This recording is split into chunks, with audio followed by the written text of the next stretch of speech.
each. 3, 2, 1, go!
Oh gosh, that was brutal.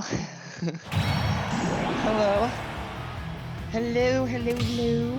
Welcome to the Smash Station. If you're just tuning in after that Luigi destruction on the stream, this is the Rainbow Star going to be commentating today for revival of Smash Station number 12. And speaking of this event, this is quite a big one at that. I took a look at the bracket before this started. I could see a lot of very big names, a lot of tournament winners in this bracket. It's going to be quite interesting to see who takes it all the way. So we've got heavy hitters like Angelo. You see Reggie right there. Reggie is an incredible Game & Watch from Mexico. Enhanced in the bracket, Empty Cat, Anality, Morris. Like all these names are people who have won tournaments before. Like they're all crazy good. And that's just a taste of what's in the bracket. I don't even know what's gonna happen all the way through. But it's kind of cool. It's fishing.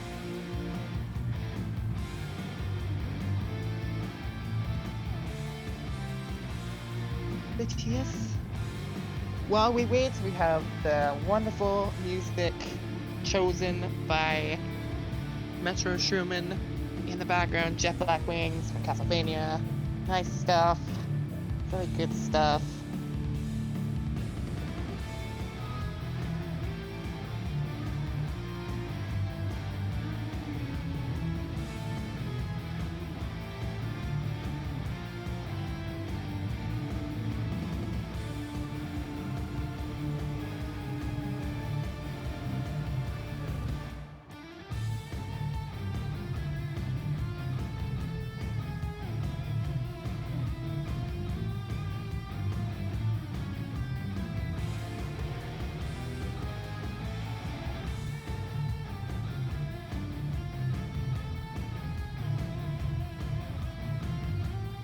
Oh, I see next on stream we're gonna have Tony Hawk versus Guardolfino.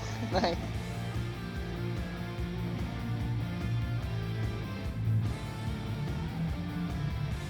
If I'm seeing that right, Tony Hawk playing Korra, you know? Cool.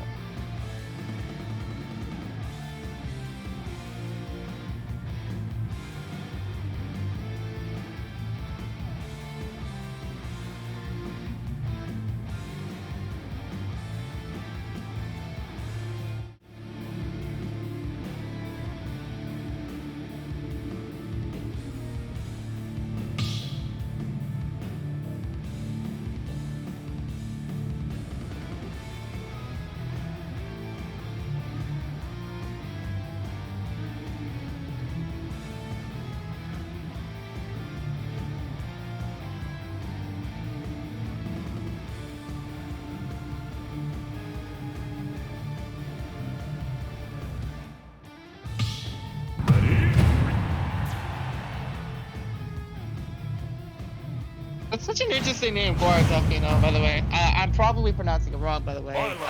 Not very familiar with Xenoblade, but I know that that's from Xenoblade because it's based off of Guard Plains. Wow, okay. Cool tags. Cool tags.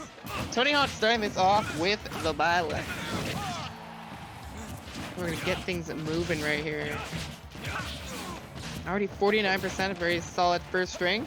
That's an honest strength that I think Byleth has, to be honest. Is that if you're really consistent with understanding Byleth's early percent stuff, you can get a lot going for your first punish. It's very nice to start off getting a lead and forcing the opponent to respect your options, such as your forwarder, your backer, really good ranged options, and then just neutral air in general. You don't want to miss spacing around that move because of how well it can set up for a lot of setups, especially kills at later descents into stuff like dash attack and forward smash, as it also sets up for nice tech chase windows too. But here, pretty even right now. Guardafino trying to ledge trap situation here. Cover the roll in with the neutral air. Pretty effectively just going to threaten with the arts being pulled out there. Not going to go for anything. It's honestly not used very often, is that you can just cancel out that Monado Arts window in general and threaten an option. Okay. Down smash covers the roll, but it's not quite enough to get the kill. Tony Hawk playing from the ledge very dangerously, honestly. For Guardafino, if they overextend, they could get snatched up by that up B or hit by that up air. Tony Hawk is just forcing them to respect them when they're on the ledge.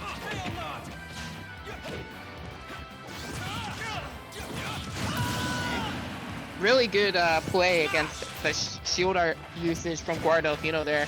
Just kept them in a juggle state, and it's very hard to land against the Byleth in some situations like that. Especially with the reduced mobility that Shulk would have from shield art as well. Not going to be able to use a lot of their defensive options as well as they would normally. Tony Hawk picked up very nicely off of that, but Guardafino evening it up. Keeping it competitive. Okay. This opener. They both of these characters open up really well off of neutral air, but Shulk's neutral air has so much more range that you can play from a way safer distance. Ooh, I like that. Falling up air into the up tilt. The forward air. Ooh. Tried to call up the get up. Guardafino wisely gonna get up attack there. Has a bit of intangibility and increased range on the get up attack. It's one of the better get up attacks in terms of range, considering it's the Monado blade that's being knocked at, that's gonna fly out there.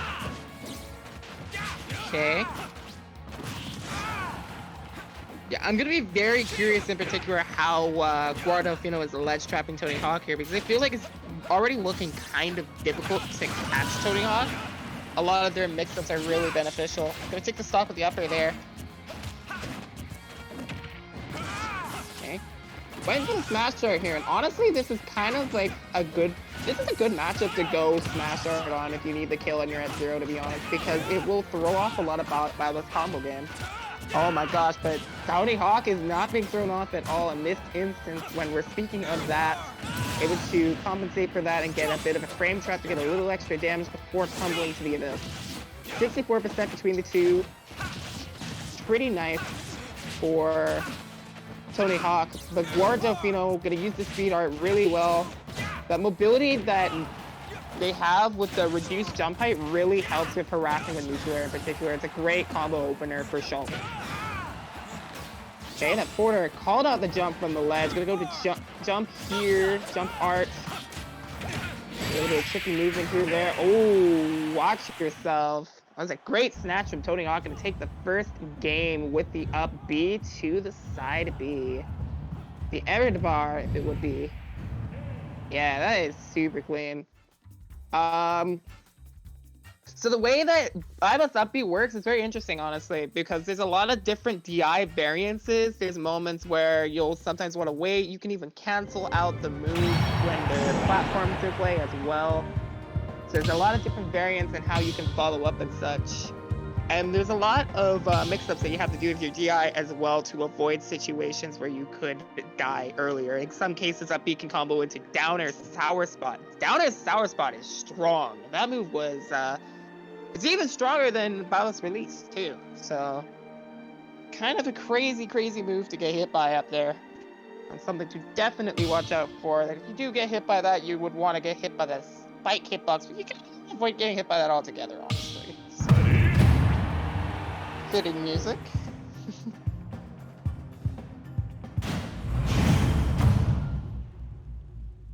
Okay.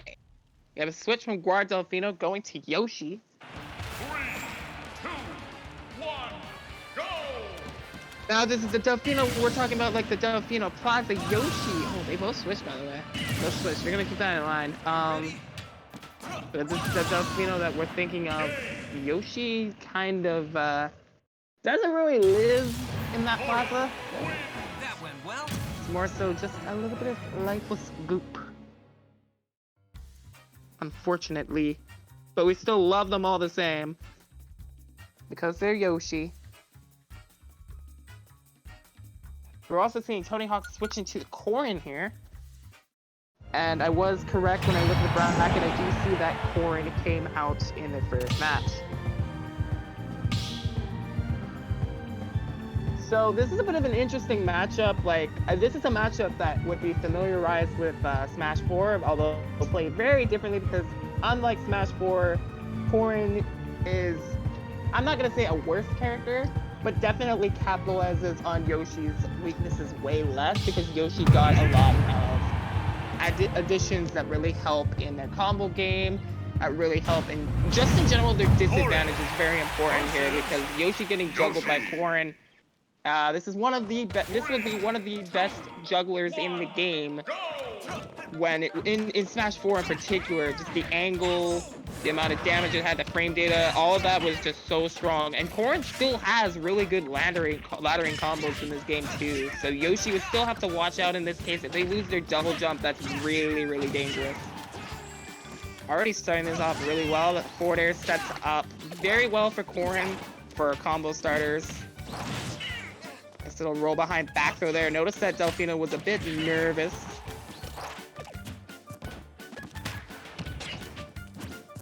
A little leg. A little leggy here. Ooh. Stun can set up for a lot. Sometimes, in some situations, you just want to wait. Other times, you can use that second charge as the bite. A powerful chomp.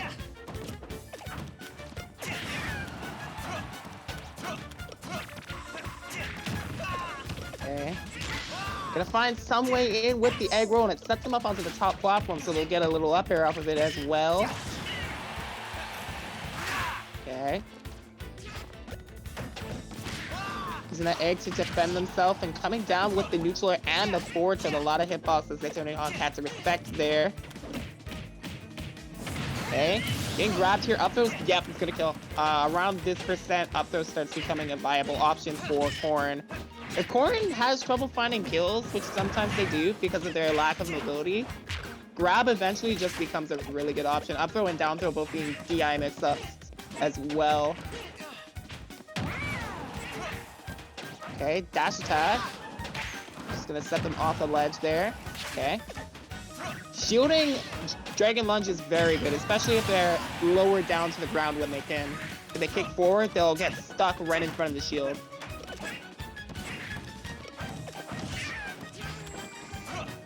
Okay.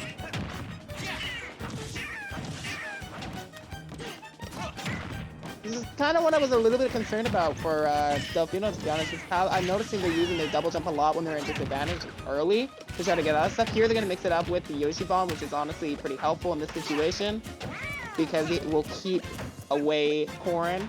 Although, if they mistime it, Corrin can still up air that.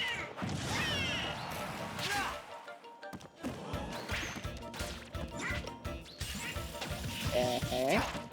Oh, they tried to come in with cross up neutral air, but they got caught by the chainsaw charging up on that forward smash. Oh, caught them from behind with the down smash. Can they get the ledge trap here? The egg will keep them at bay a little bit. Corn is a bit slow, but they're going to dash in after the second egg, and it also does have quite a bit of lag. Regrab here. Probably didn't want that input. Looks like they're going for a lot of eggs still to just try to find an opening off of that. Which is very dangerous at close range. Again, gets another grab here. But yeah, goes off the stage and tries to get a stage spike here.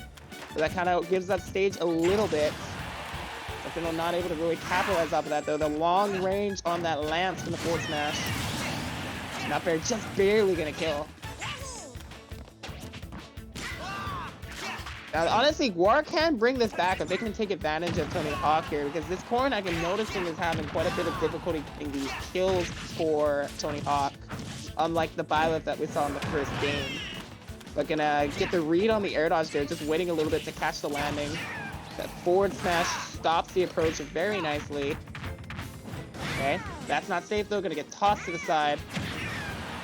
Definitely going a bit low. Okay, gets the forward air hitbox here. And he's gonna be able to make it back. Comes on with a mix-up. Yoshi Bomb does find the way to get the stock here. Now 90% here. Gonna be a little bit difficult for Delfino to bring this back. These hitboxes from Tony Hawk have been placed quite well around Yoshi. It's been very hard for Yoshi to deal with this range as a result of that. I think it mostly comes down to their approach options too. Honestly, a lot of times they were just getting walled out by the timings and how they were coming in with a lot of jumps incorrectly here. And this is just a really good punish from Tony Hawk here. Just charge up that forward smash, got the read on the neutral. This would also cover jump too. So the only thing that Yoshi would have there... Actually, no, they did have two options here. Technically, you could roll behind that, but it would be safer to just get up attack there. But Tony Hawk timed that very well, knowing when Yoshi would get scared that their invincibility would run out at the higher percent. It runs out quicker, and caught that neutral very nicely. Tony Hawk 2-0 victory over Guarda. Fino gonna move on.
Coming up next will be Anality versus Lotus. A winner will make it to top 32.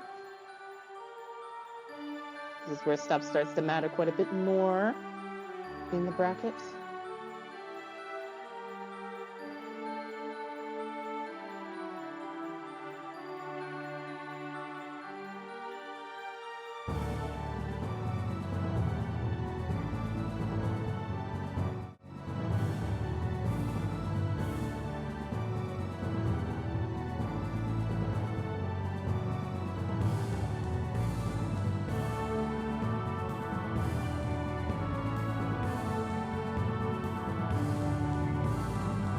Now, if anybody remembers Anality, I sure remember Anality from the last event that they entered. They were playing very confidently with a lot of the fighting game characters, with Kazuya Mishima, with Terry Bogard, and I also remember seeing Ken Masters too. Might even have a Ryu as well.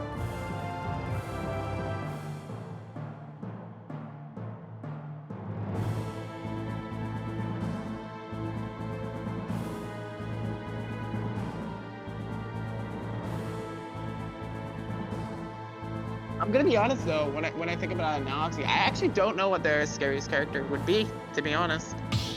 I would think, like, based off the character pool, the most threatening would probably be their Terry, to be honest. Character has really good mobility at times, lots of really good setups, just genuinely very consistent on his game. And special meter is a big deal too, but we're obviously not seeing that, so I won't dwell on it too much. Thinking about Anality as a player a little bit here. Bringing out this Kazuya. Excuse me. Versus Lotus on Miss Cloud. And that cross slash to start things up. Okay, nice parry right there. Gonna lead into the climb hazard. If no tech, you're gonna get that true fall up into the up air as well. Pretty solid start, honestly. And a lot of really tricky movement here from this Cloud. Cancels from the limit, from limit charge as well. It's very good too. You can get that little extra limit every time you use that option. We gotta get limit here from this hit as well. It's gonna do 40%. It was actually pretty worth for Anality to do that because they were kind of struggling to get any other combo openers going. So why not use that option that has a bit of super armor on it? And they can just snatch right through shield 2. Kind of a checkmate for a lot of options, to be honest. And it honestly can get things going a little bit here. Okay. Just gonna roll through that back air, get back to the center stage. We're trying to find this opening here. That move has a lot of stun to it too. They catch the sweet spot. You're seeing Anality trying to get that opener. Just going for it off of the ledge too. Honestly, it doesn't look as risky as one would think about it, to be honest. And they just keep going for it there. Lotus is doing a really good job of their positioning with these ledge traps to avoid getting hit by that, because that would be a big punish. Okay, they just lost limit here, but they still have their jump, so they'll be able to make this recovery back. But Anality threatening to even this stock right back up. If Lotus is not careful. Oh yeah, right into the up B. Very clean stuff from Anality. Okay. Solid 22%, just gonna get that climb hazard in there too. Got Kazuya off stage, gonna use that one laser blast. Ooh, I actually think they might have been able to kill him if they just struck them back down. They would have grabbed the ledge and Kazuya would have been sent below. In any case though, Lotus is doing a pretty good job at maintaining their lead. Got the limit here, how they're gonna use it, gonna threaten the ledge a bit. I think Lotus might be noticing these roll-ins from the shield. We're gonna see if that comes true. Gonna lose that stock a bit early though, and now it's gonna take advantage because I'm overextending a little bit there.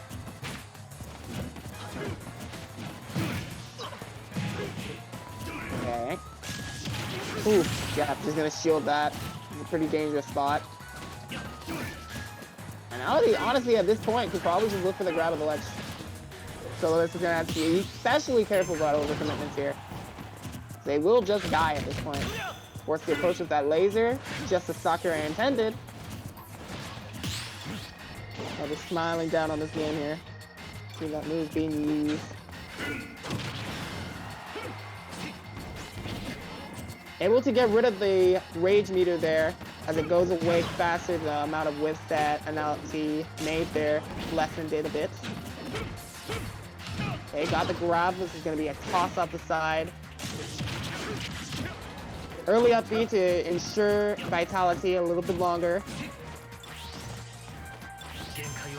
Analogy is in a very good position. That second stock gave him a lot of momentum here where he can just play this super safe and carefully. A lot of these positions, Lotus will have to come to him to bring things back. Got the grab. They did the input throw there. Cloud would surely perish.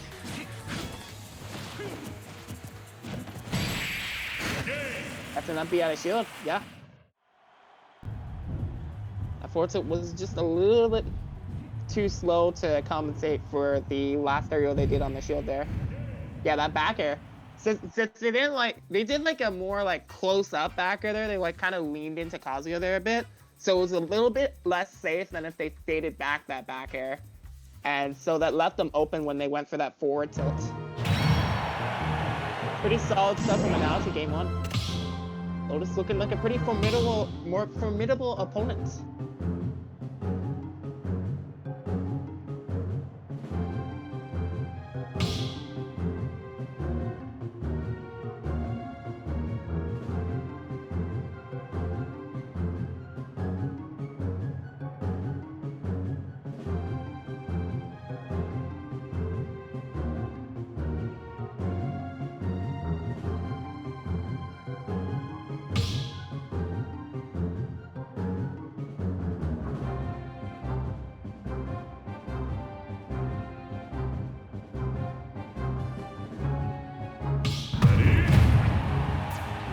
Now, honestly, when I'm thinking about from that game, when I noticed on Lotus and stuff, I felt like Lotus was doing pretty good job of like maintaining things and keeping things close. But the moment that they overextended was the problem.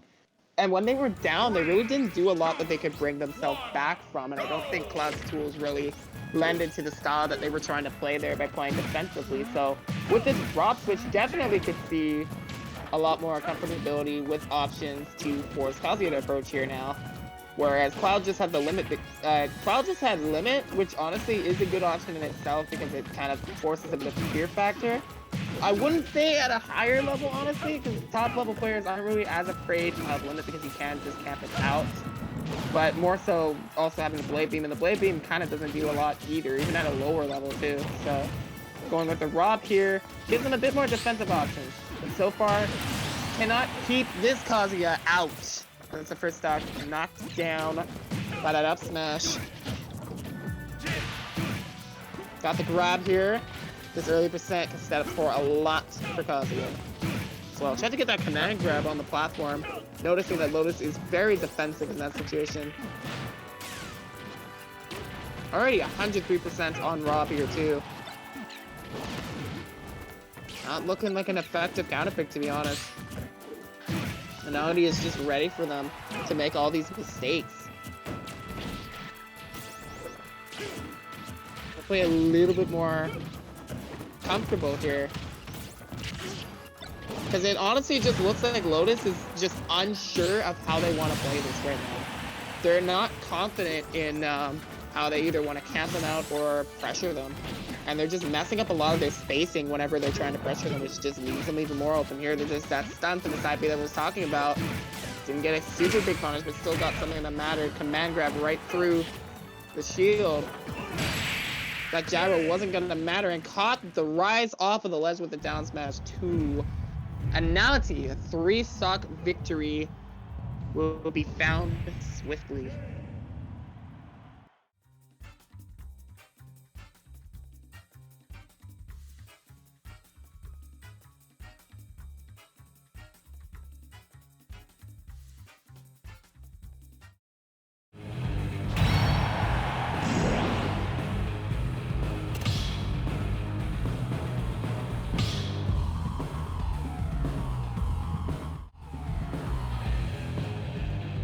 That was very solid stuff.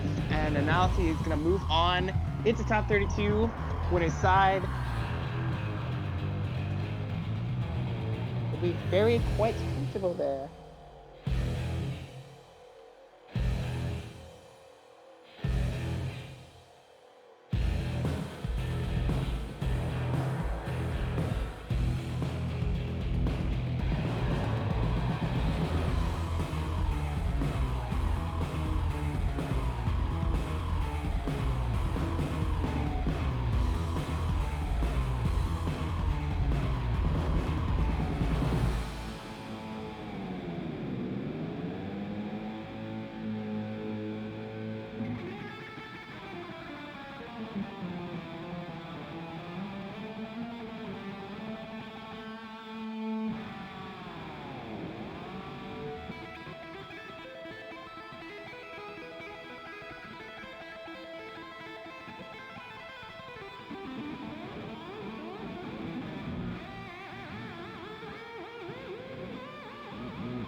Coming up next will be Morris and Kabi.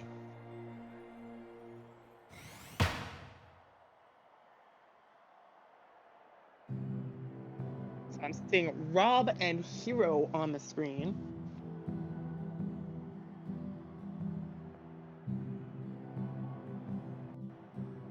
You know, while we're on the topic of hero, I want to discuss a little something that I kind of just thought of, to be honest, when it comes to Smash Ultimate.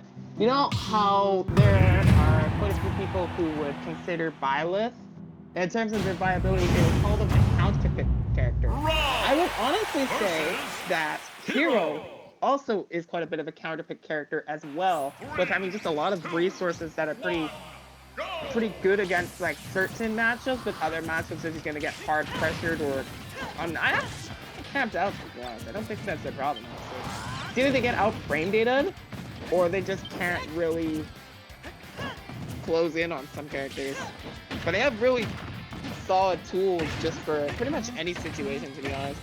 But one tool in particular that's kind of important is bounce. Oh my god. Bounce right into that fireball, why don't you? That was such a clean first stock for Kabi there, though. Getting that nice up air ladder going on Rob because of that big body. Heavyweight's gonna be a lot easier to land that up air consecutively, and then catching their landing double jump retreat with the fireball. Just such a great startup. And a really nice thing for Hero as well is that you can charge up that fireball without using your mana. It's just that you can't really use it if you have a low amount of magics. But 46% here. Gonna try to make the most of it here. Rob has some great boxing tools. Oh my gosh, they fell out of that. I don't know if that was necessarily FBI either. It just kind of looked like they faded away. Again, Jesus, Kabi. 2 for 2 on these dodgeries right now. Very solid there. Morris just trying to get something going and established here. One thing that I know Morris very confidently for is just their corner pressure is very incredible. Oh my gosh.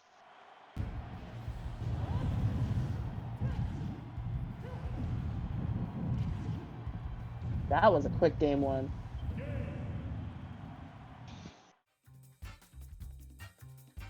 Now that's not something that I know Morris for, to be honest. It's just giving up on a game, but honestly, that looked very frustrating and hard to come back from. And here's the thing, like what I've been trying to allude for is what's really good counterfeit tool in general is bounce. If Hero can get that tool, they can force Zoner to respect their options a lot more. They can't just constantly projectile. Because Hero can just run up to them with an active reflector and knock them back with no worries. And very few characters in this game, in fact, this might be the only character in the game that can really take advantage of that. Okay. A little zappy to start that off. Just called out the laser. So they got the Psych Up 2, which is gonna do big shield pressure. So watch for that. Bounce. And the Jumper Shield a little bit early there, gonna eat the kaboom. Okay, Psych Up is gone. Only has one use to it. Gonna get some oomph, though. Oomph increasing the amount of damage that Morris will take from consecutive hits for a limited time. And this can also work against Hero as well.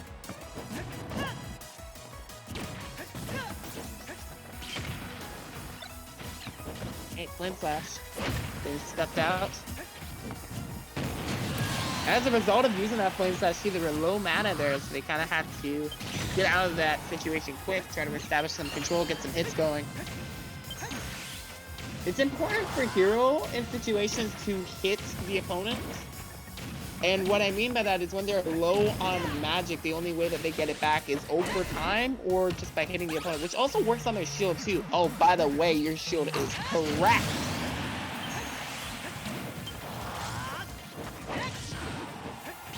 Psych Up Oomph is actually a very deadly combination. Look at that! 60%!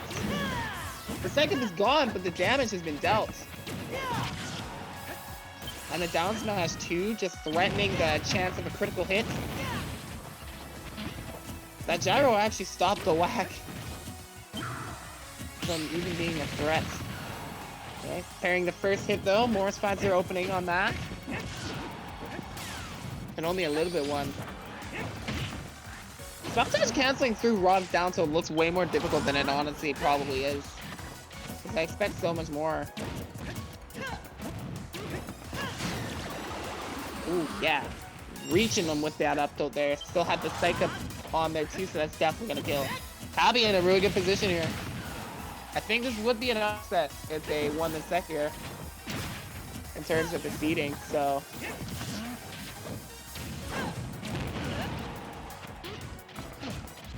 I have to watch out.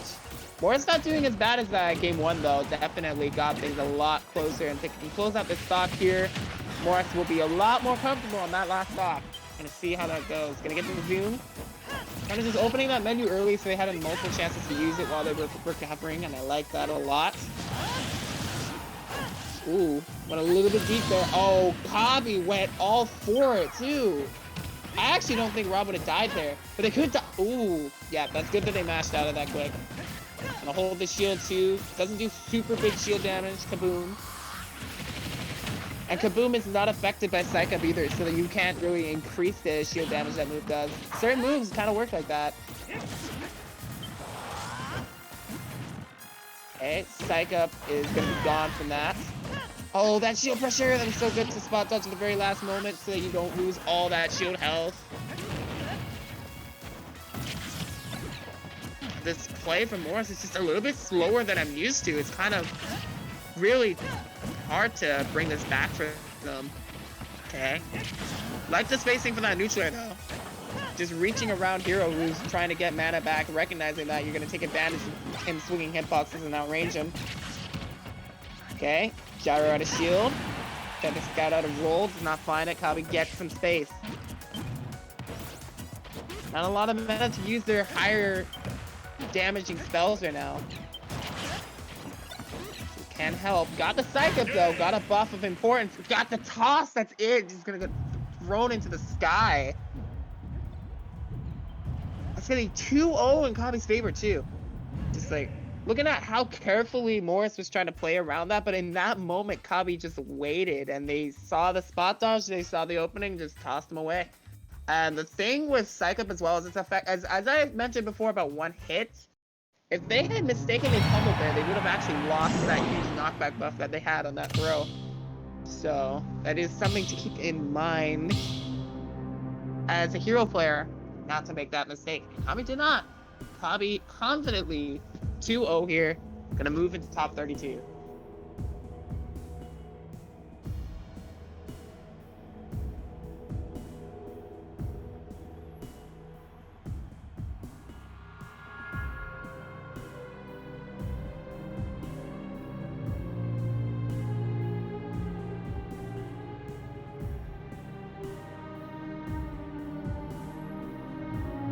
On a Xenoblade music today. I was singing it earlier, but this is another Xenoblade song I'm playing right now. That's nice.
Oh, pardon me, that actually wasn't even top 32. That was round 1 of top 32. So let me get caught up to speed there.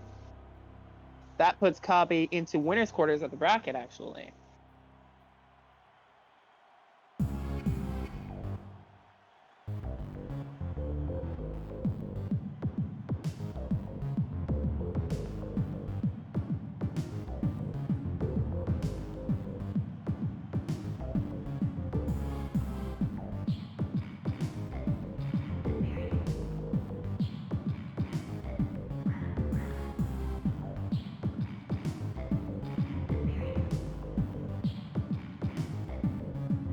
There are two more sets that await a victor to move into top 32 winners. Currently, Hungry Bucks and Tony Hawk battling it out with Tony Hawk up one game. And let me see what the other match is out of curiosity and interest.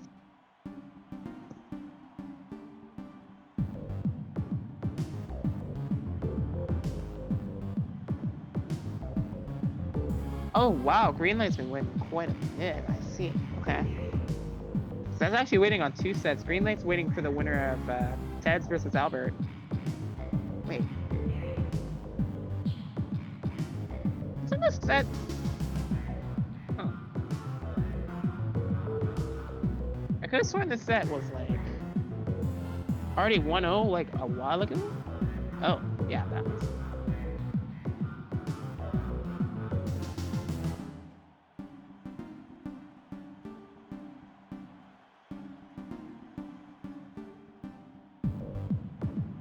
The match in question is getting a leg test on stream. That explains everything. Okay. The beauty of online sometimes is the connections with online is just an extra addition to the competitive nature of Smash Bros. You not only have that increased amount of input delay from playing online, its native delay is increased by, I can't actually tell you, but it's increased by a few frames. More than it is normally. And additionally, you're kind of dealing with other people's Wi-Fi as well, whereas in an offline tournament, everyone would have the same connection. You're just in-person contact, there's no connection. Yeah.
That notification on the screen, I think it's honestly pretty relevant to this tournament. You're seeing a lot of these names in the bracket that have like these little gray names in front of them. That some of them are sponsors, some of them also being crew names as well.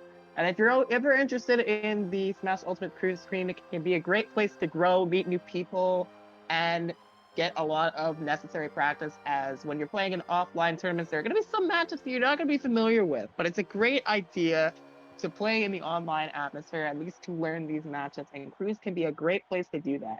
Not to mention there are other benefits to being in a crew as well. such as that a lot of the crews will be actively playing and competing in crew battles with other crews, which is also a great way to get competitive experience of some kind. If you're not like super confident with a tournament, it can still get you used to the atmosphere of you have 3 stocks that you have to work with. And that honestly to me is a pretty big deal, to be honest.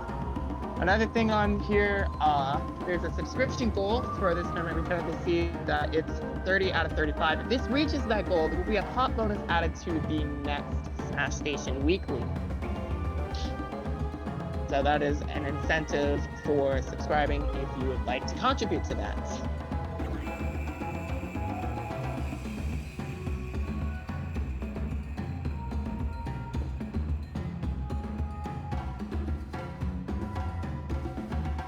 Yeah, we're just waiting on this lag test right now. Sprack's a little bit behind because of it, unfortunately. Such as it happens sometimes.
Take a look at top 32 in the meantime.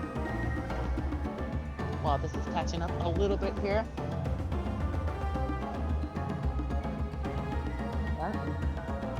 That win of Pabi over Morris, waiting on Angelo or Show. Scripps just took it over NB2. Anarchy is 1 game over Analogy. Ooh, we got a match. Nice. We got Reggie versus returning Tony Hawk. 1, go! Should be good. Yeah.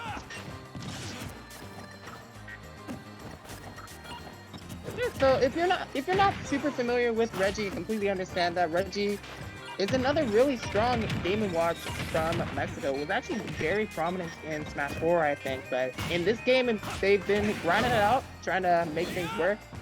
Still a very solid player in their regard, even though compared to Meister, they might not look like as much because Meister is just so consistent and successful at their placings.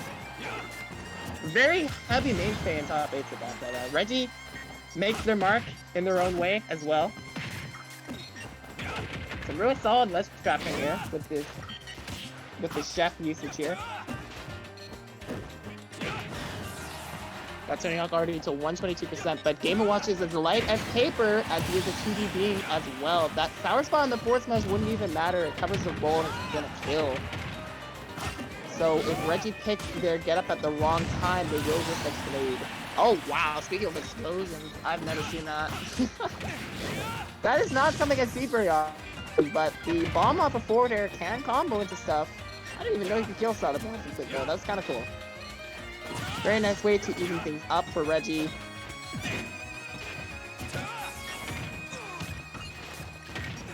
This matchup can be kind of difficult for Game & Watch. We're kind of seeing why right now is just the amount of range and power in the lances and the other tools that Byleth has are quite a big deal. Also, Game & Watch being kind of floaty has to deal with Byleth's up airs a lot more.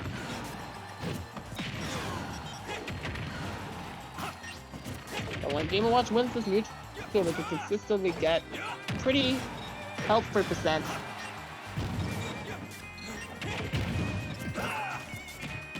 Oh my gosh. Love the idea. Reggie very smart to be patient there. Just holding shield.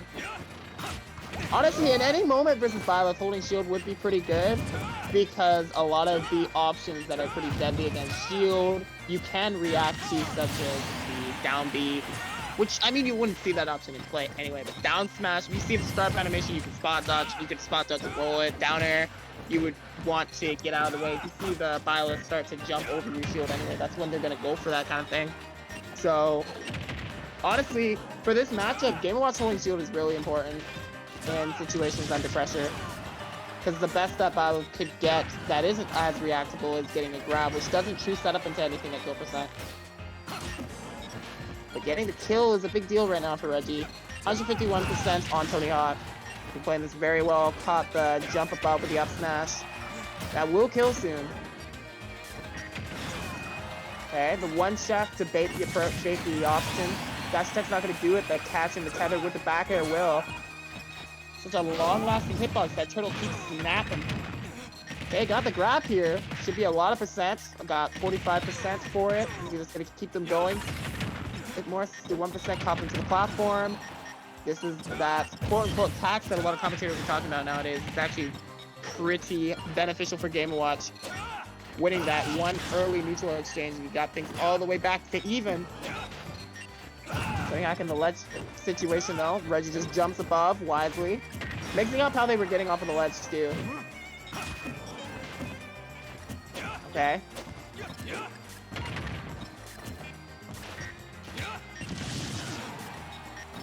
Really trading control for center. He's gonna take it. The chair will knock them down. Okay.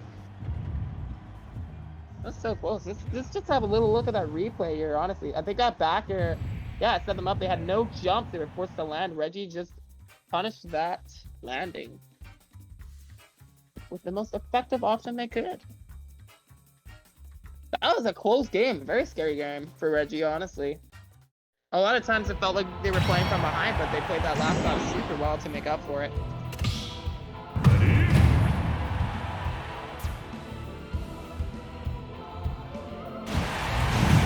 Mr. Game & Watch versus Byleth. I'm gonna see game 2 going right back to it. 3, And Tony, no real reason to switch here because of how close that match was. Byleth is showing to be a pretty effective counter pick. You know, I was talking about how I was comparing Hero to Byleth as a counter pick character.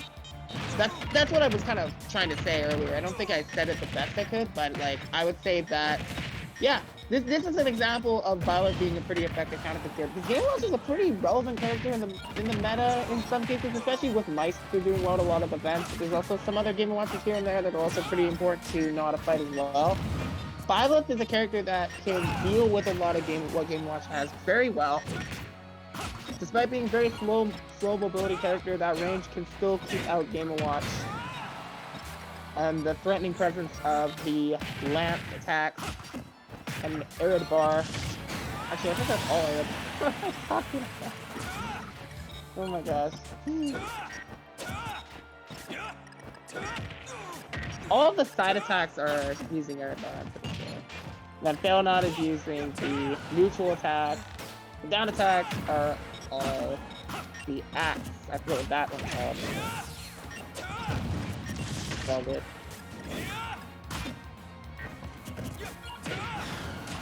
Okay, very interesting way to balance the tools, by the way. Game Watch at 98% here, the up B, okay. Reggie able to sneak out of that one. If got caught by that side B, that would have taken them out.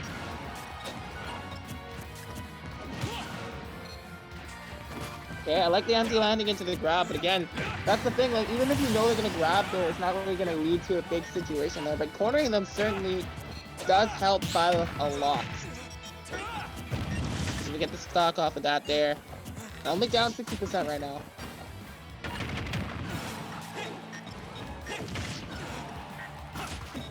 Okay, very nice spacing with the turtle. Oh my gosh, that up B.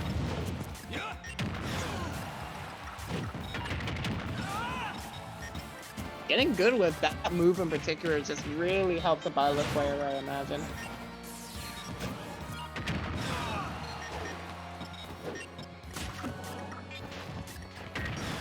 That up B just has a lot of range. It's a great anti-air, but it's also a combo starter too. Being one of the main combo starters that Byleth would have to be used to, along with neutral air. But up B just has way less use of action. Reggie is looking pretty good here, honestly. Only 65% on this stock here. Gonna be a little bit more before Tony Hawk can make anything off of that. And already getting that grab, that combo did 38%. Solid arrow. Stalled out the recovery a bit, baiting Tony Hawk to come off stage there, and now they're in the ledge situation. They can catch the jump there. After processing their movement there. 95%. Dash attacks into shield aren't really getting punished here. Not really something super fast that Byleth can do there, to be honest. A B though. No. Can't find it. Harassing from above. I think Tony Hawk in that situation wanted to up smash too, but that bomb prevented them from doing so. Okay, down the back here. This is pretty doable for Tony Hawk though. This is Byleth, but I think that Reggie is in a very solid position to seal this out here. They just get one more blow here. Just gonna shark for that backer a little bit, going low. Backer is just such a great answer to Byleth's tether recovery too. Okay, 47% though, gotta watch yourself. Okay, sit down. Sit down. Before Tony Hawk could rack up that momentum, the roll was scouted from the ledge. Reggie gonna take it 2-0 and move on. Very convincingly. Nice stuff. Hard matchup, but Reggie played it really well.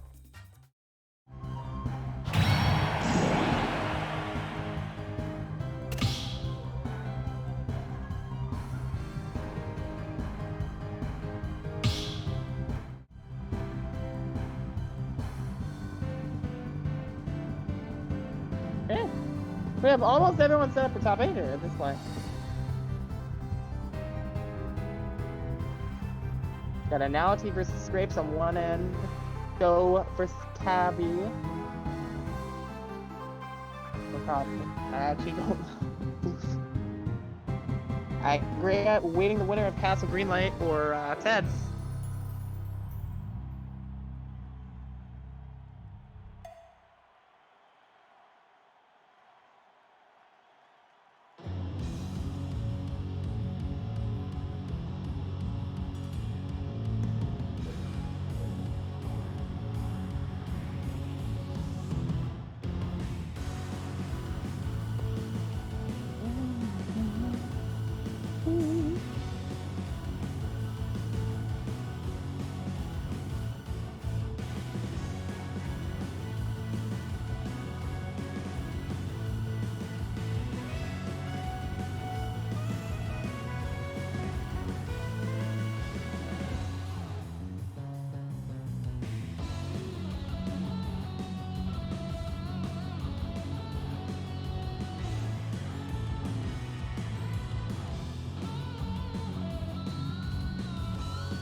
in the meantime, while we're waiting on a little bit of bracket catch-ups and waiting for our next stream match, just a little thank you to all those who are supporting the Smash Station events, those who enter, those who are spectating, those who just spread the word about this event. That really helps a lot, just getting this event out there so that the events can be bigger and consistent too. They're usually a weekly events as well. The regular Smash Stations go live at 8 p.m. Eastern Standard Time, also 5 p.m. Pacific Standard Time on Sundays. These events, the Revival of Smash Station, go a little bit earlier. As you can see, this is about 3 hours earlier that this one started. And it's been going pretty well too. Almost the top 8 after an hour and a half. Pretty nice to see.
Congratulations to both Show and Anality being the first two people to make the top 8 of today's brackets.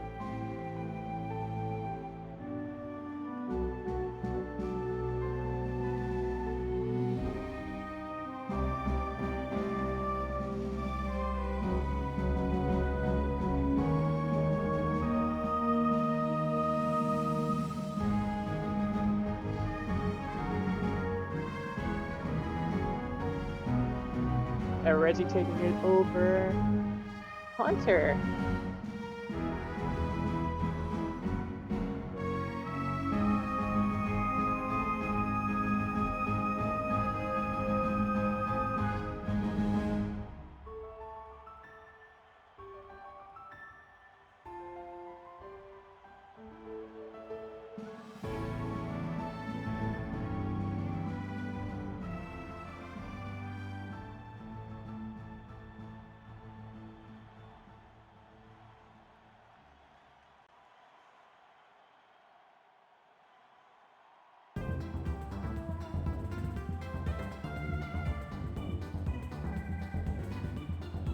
But yeah, coming up next, we will have Anality versus Show, the first match of top 8 today.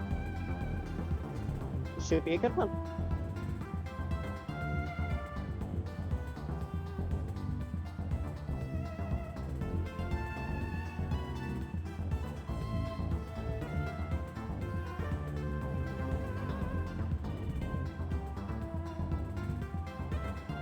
Now, what I'm going to be really interested in and curious about is if Show goes Min here, because what I'm curious about is how do the fighting game characters do against that character? And what one would Anality want to start with?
Okay, we have our character choices. And now let's see, gonna start this off with the Terry versus Shows Min Min.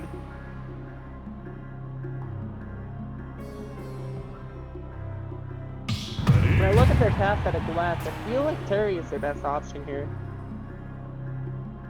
So if that comes to Min be the case, Min. as we're ready to start game number 1. 3, 2, 1, go! On the classic at that. Alright. Let's get into it here.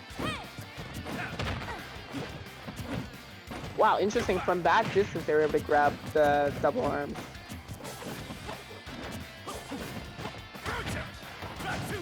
Oh, I should keep that in mind, I suppose. Nice landing for there.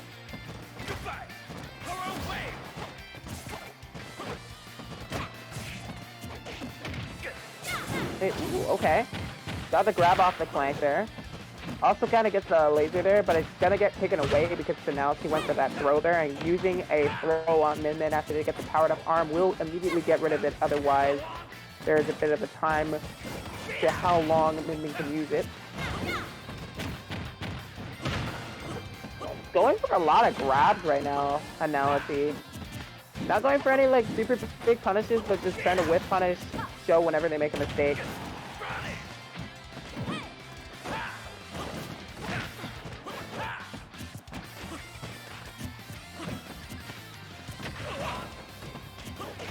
Okay, ooh. Another grab there. Gonna try to go for the tag chase, but and now let's be technically in place, able to avoid the laser. It was a very well timed to get up.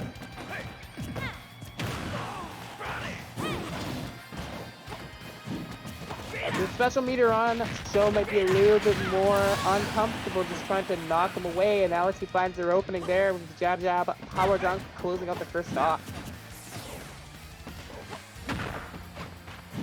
Special meter a big deal, and again you gotta watch for these forwarders. I'm seeing this a lot from Analogy. Is probably their best ranged option to deal with Min Min up close and close distances to get the most effective punish.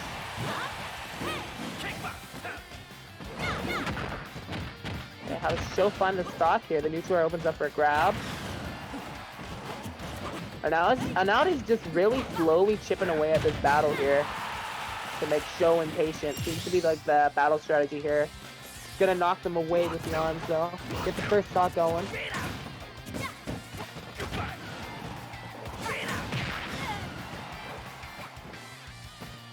Okay, the power dunk closing the distance there. Yeah, that's another good tool to use against Min Min, to be honest, because then you can just go over her stuff.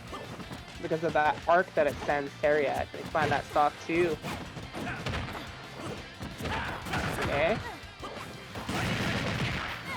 Really staying on them there. Got the jump read too for some extra damage, and now it's playing that third stock to just get a big lead going on this percent. This is a very comfortable lead too, with 2 stocks up at Terry.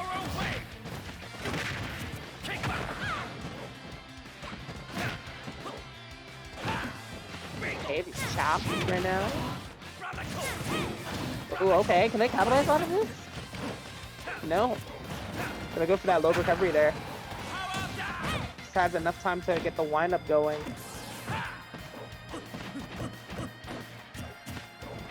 Down tilt on the shield. Rolling is the best option there, but cannot find their way in. The power dunk closes out game 1.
So honestly, we could really see in that first game just how comfortable Analogy was versus Show, Min Min.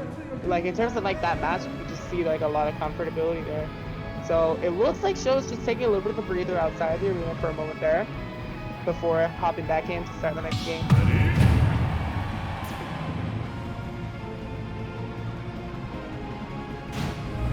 Might even be a counter pick character too, a switch. Switch from a Nanality. Okay, gonna test the waters with the Kazuya versus this matchup. 3, 2, 1, go!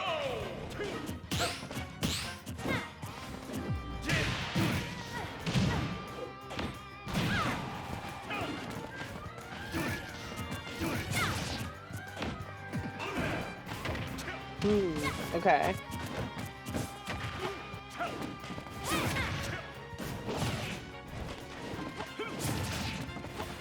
Really good Ram puts here just to even up this percent here, but like that one starter combo from Analogy already kind of like a big deal here.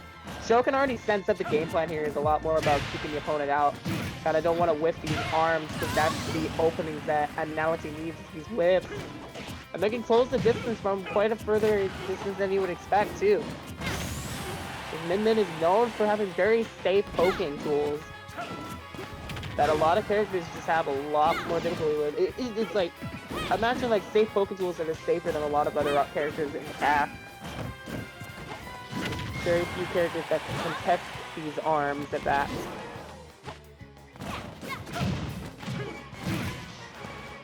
Okay, wow, that forward air opened up 48%. Oh! Sliding right through, that's gonna be another stock. Jeez, this Kazuya is a menace right now.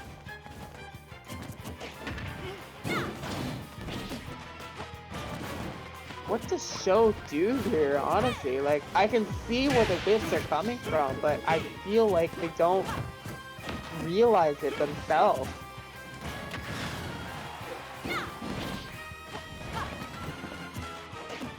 But they just can't really get a firm control of the space that they need to establish Min Min's game plan. And Analogy is exploiting every window of opportunity for that too. Coming in right there. That safe spacing on the shield gonna take them straight down, and that will take the stock. And Min Min's arms cannot reach from that distance. That was such a smart command grab. Goodness.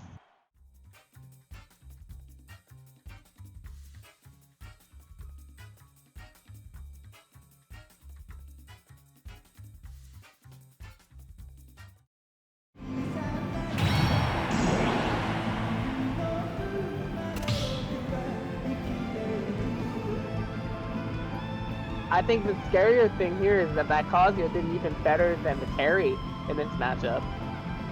Terry had the way to get mix up mobility around Min Min's arms just fine, but Kazuya had the firepower to be even more of a threatening presence. And it honestly forced Sho to approach a lot more than they would have wanted to. If I were to see any adjustment here, I'd really like to see Sho try to slow this down and play a lot more passively. And by slowing this down in particular, the amount of times that they go for double arms unsafely, it would need to be like, use one to poke with Ram arm more. It's a great thing that I see for Min Min. If you make these whiffs against Kazuya, they will make you pay. Gosh, going for the Wind God Fist to end it too. Such a big punish. This character, seriously. Kazuya can get into somebody's head quite quickly. I can't imagine that that's what's going on there. They tried to punish the landing, but Analogy just stalled their landing out. Instead, gonna get the backer to punish that.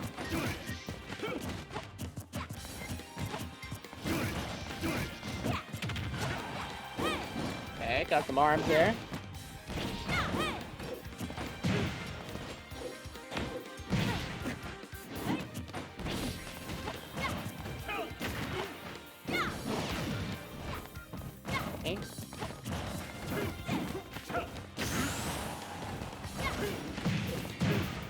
You can see that they have the megawatt out here right now. They want to get this kill, but just a megawatt jab is not going to be enough to get the kill. You kind of need a megawatt smash in this instance. You need to get Kazuya in a ledge trap situation. That's so scary. He super armors through that neutral air. He comes in with another command grab too, trying to get the stock. Show will find it there though. That laser blast covers such a good distance from in to catch people just before they get to the ledge. Ram try to get something going here. Okay, got the dragon and the laser. Get something open here. Goes for a grab, just keeping this pacing really well, doing some really good anti-grounded play. Show here. Gonna force analogy to take some guys here. They cover themselves with the laser too.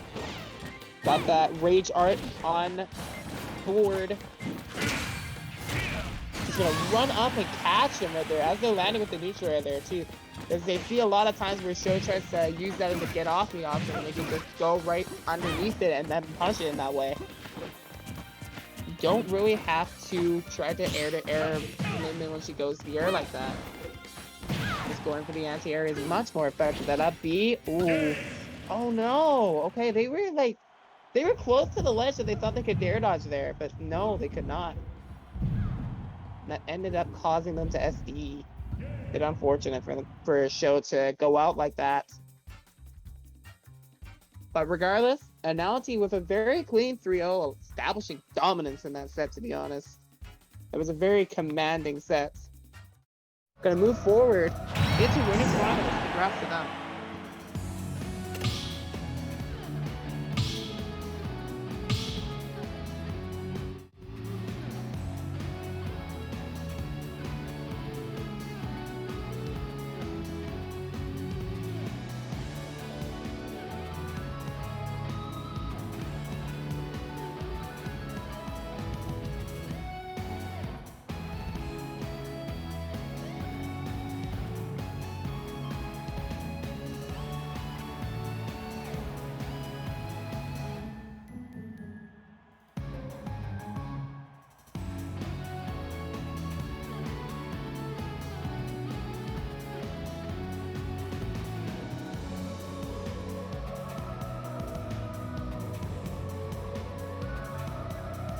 Next match we're going to have on screen is winners quarters match between Grey Hat and the winner of Tassel and Tex Tickles. Tex Tickles is currently up one game as well.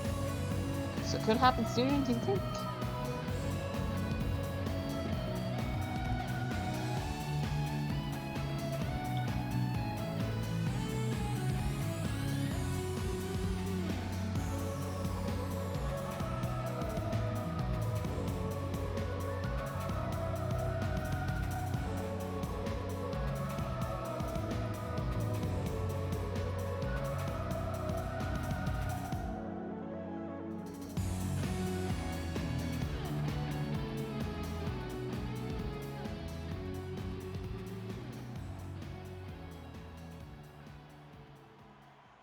But I personally will use this opportunity for a little bit of a bathroom break. This is actually a pretty good time for viewers to do the same thing. If you need like a little bathroom break or a moment to just get a snack or something just to keep yourself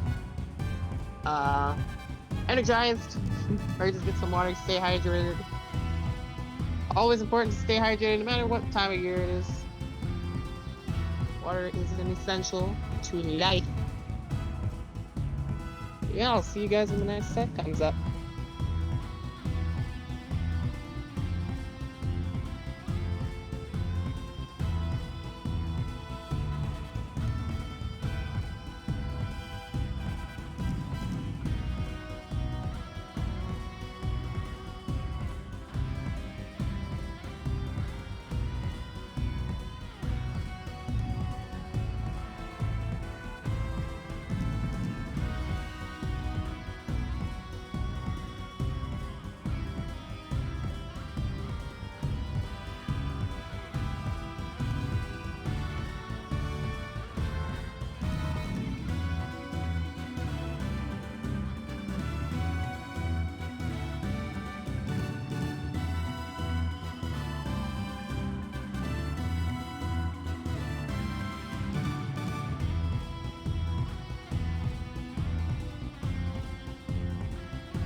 But there is absolutely no way we're about to win the match.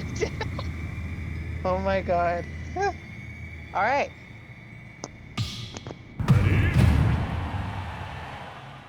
It is as it shall be.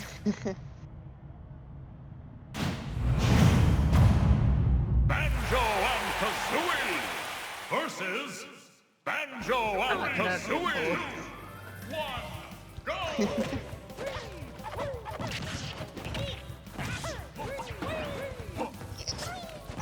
This is still cool to see though.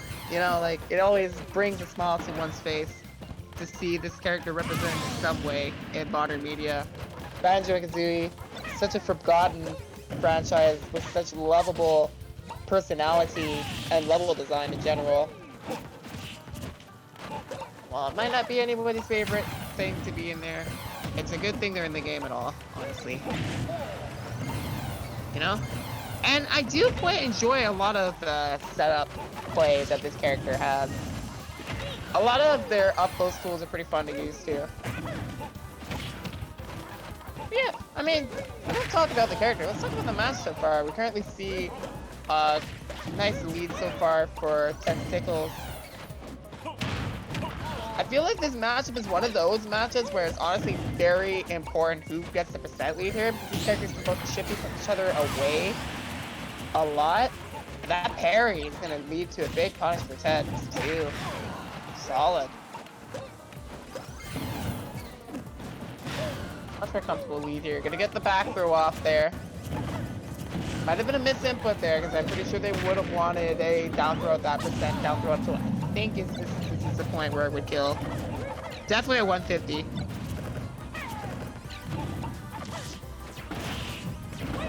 Okay, unfortunately, the backer just does not work.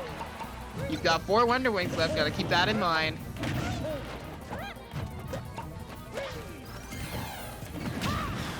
And that's the other thing too about this matchup too, like the further down Banjo is, he's not exactly a comeback character. He's more of a like, this character is kind of designed in a way where if you get a lead, you would maintain it. It's kind of what the game plan seems like they structure the character around.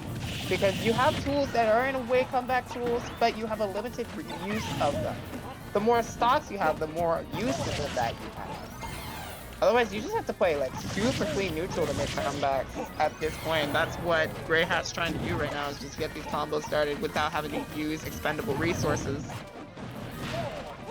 Okay, a back throw. Try to follow up. Caught the jump. Okay, not bad. Another back throw here. Going for grenade forward air.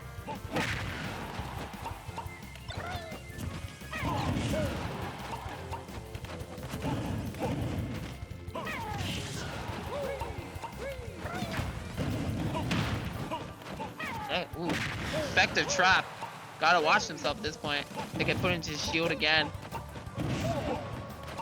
Ted's catch is that matchup is gonna be able with this amount of rage that they have. That forward air coming out before Tetsuo stuffing jump.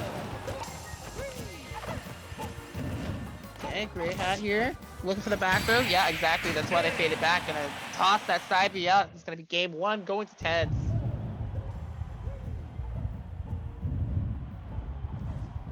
That SD at the start was a bit unfortunate, to be honest, because it kind of made it a huge comeback game that Grey Hat had to play the whole time. So we'll see if anything changes for game 2.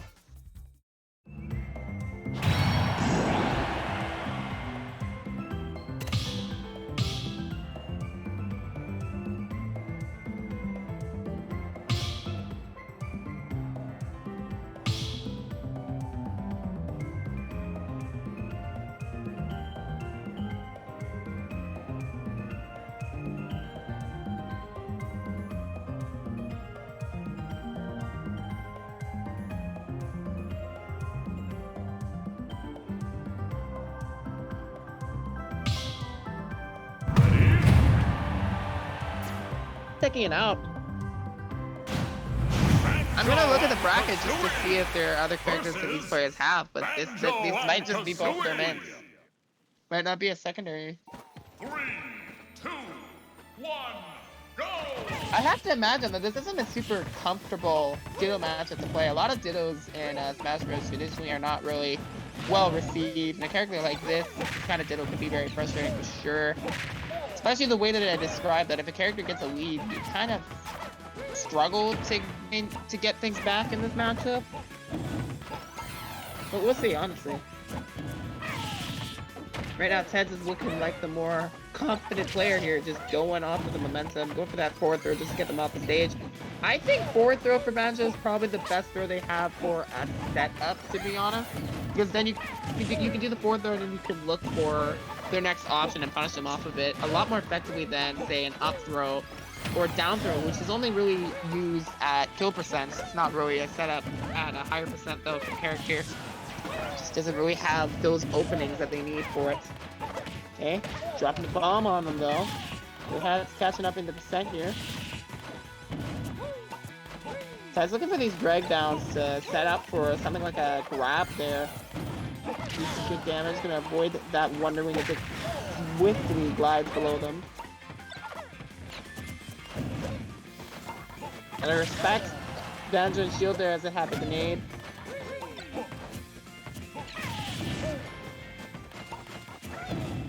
Okay. Okay. Ted's actually took the first stock there. Grey Hat was trying to take that first, but Ted's vitality on the stock was really good. Gonna avoid that Wonder Wing there. Gonna get the back throw for some free damage, 14%. Nice little Breagle combo there into the neutral air.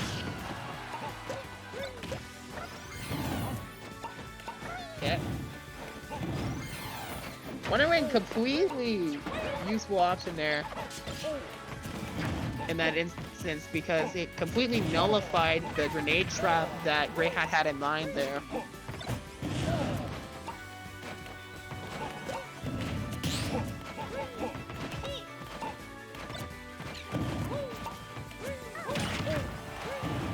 Okay, coming in with the down air, Grey Hat looking kind of desperate to close the stock out, to be honest. I feel like they need to get something going here for sure.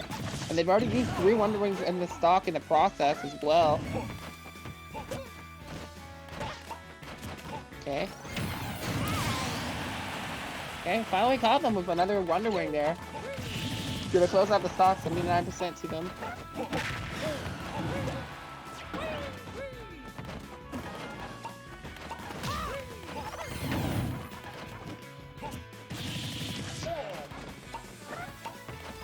Simple neutral. Another Wonder Wing closes out another stock there. Ted's got a pretty lead here again. Similar to game 1 here, but this time, this game was a lot closer in that first stock there. And it really went to last hit, too. Shows what they could do to prevent. Shows how they could keep up with Grey Hat despite an FD. Or despite not having an FD this time.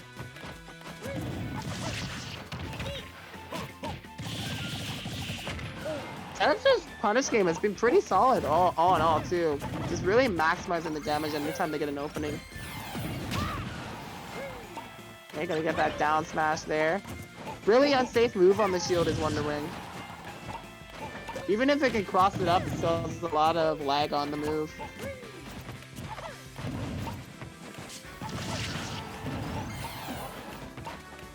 That little backer, just clip them a little bit here. The Wonder Wing there, gonna get a back throw, just for the damage here. Wonder Wing missing again, the down smash. It's very dangerous to use Wonder Wing at this percent here, because of how close Grey Hat is to dying to another punish.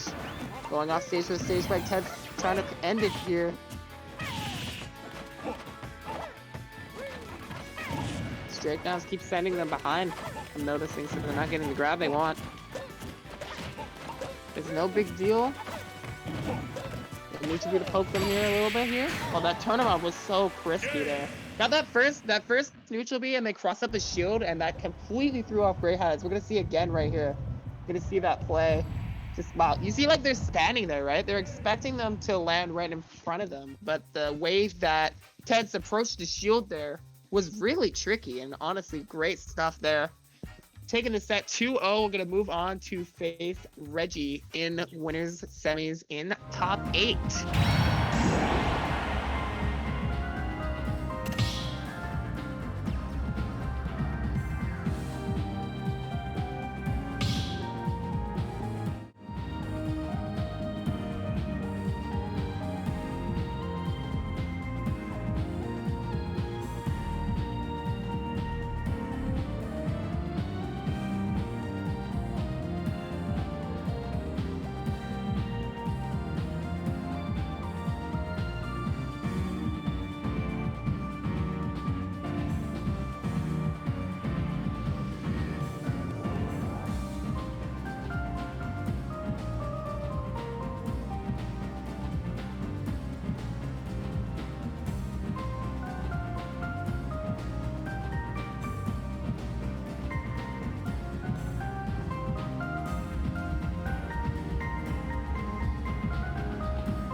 right, cool. Yeah, got our next match one, ready to go. go! We got Reggie versus Teds. Not a lot of time in between. Let's see how they fare against each other here. Now, Teds is somebody that I'm not nearly as familiar with Reggie, so let's see how they've been doing. I noticed their bracket run was pretty good for them. Seems like got a couple upper seed upsets there, especially on Grey Hat. I think Grey Hat was supposed to do pretty good.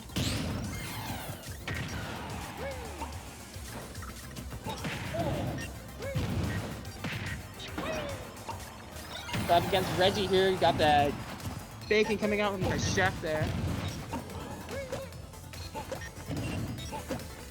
Oh yeah, no, I see their bucket, they have like 1 meter there, so they did have a grenade in hand and they bucketed wisely, recognizing that it was going to blow up after they were launched from the Wonder Wing. They got the first stock with a very simple, effective back air. Probably what Banjo would want their move to be honest. Oh, very unfortunate.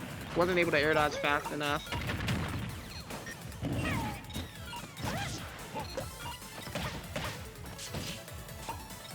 Okay.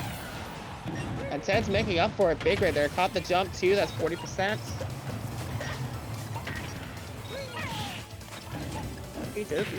Nice strike down there.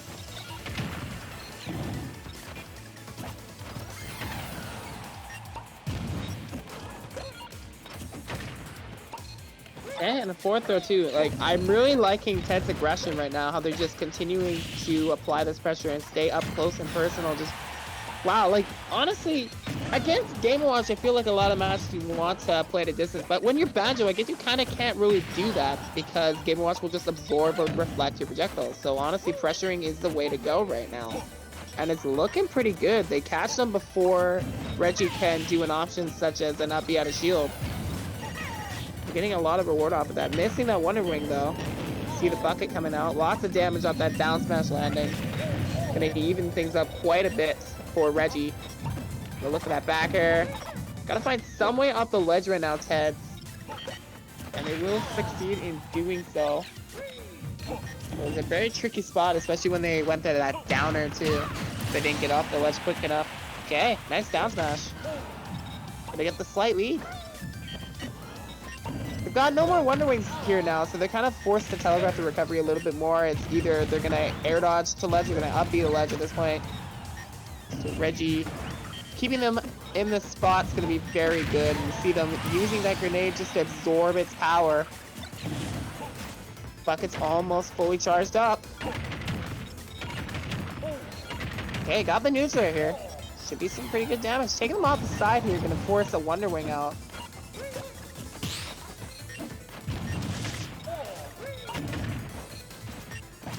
There. Nice down smash again. Baited out the bucket too with that projectile. Honestly, if they fill the bucket here, it wouldn't be the worst thing, but they'd have to be very careful how they approach it, because now they can very freely shoot a lot more projectiles because you can no longer reflect, you can only shoot out the oil. So they don't have to play super up close and take risks here, but they're doing so confidently too. Got another grab here, they're getting the punish. No, mixing up the mashing, Reggie throws him off twice. Oh my god, that could have been the game right there with that bucket that just barely misses. Ted's trying to close with the down smash and not succeeding. The Wonder Wing knocking Reggie to the side. One more strong blow will definitely do it. They're gonna grab, I think back throw is gonna be the option here for Banjo. Nope, down throw again, down smash. It's gonna work this time at that higher percent. So that will seal the game. Game 1, Ted's pressure proven very fierce.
versus Banjo and Kazooie. 3, 2, 1, go! Wow. A little bounce off the ground to open up that combo. Nice. Reggie's gonna get a lot more off of it as Game & Watch at that lower percent. Very greatly rewarded.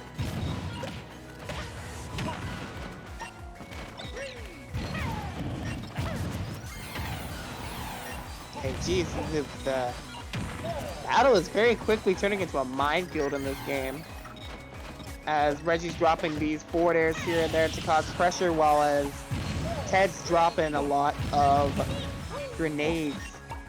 They're also going off on their own as well. Neutral grab looks so hard to control for Banjo, to be honest, because it doesn't look like it's sending them where Ted's would like it most of the time.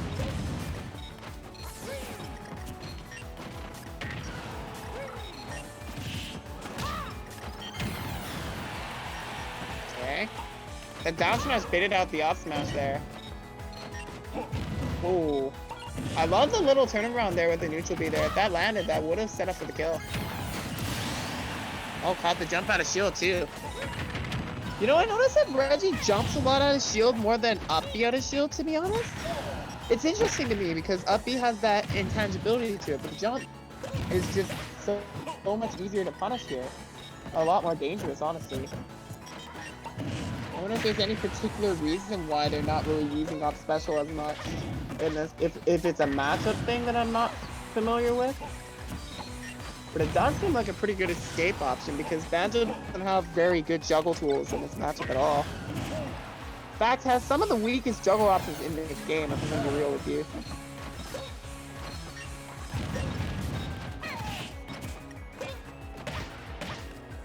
In any case, though, just catching on to these habits really well. Oh my gosh, this Breagle, the control of the Breagle blaster here is so on point. Poor Ted. It's looking good. Caught that with the anti-air. And reset for another one. Oh, the drag down. Had to get out of that quick. Dragging as far away as they could there to avoid the final follow-up from Ted.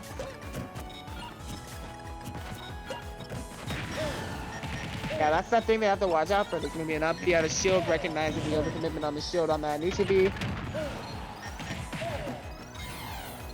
That's the main thing that Ted's is going to be looking for right now, is a neutral B, or just a rogue Wonder Wing to get the kill. Because these drag down neutral airs aren't really consistent with getting the job done. That Breagle gun will set up for the job. Okay, down tilt, sliding through. Didn't release that up smash fast enough. I think that Ted's picked a wise option to challenge it too. Just pick a quick option because the weakness that Game & Watch's up smash has is slow startup. It's the cooldown that makes it hard to punish. Okay.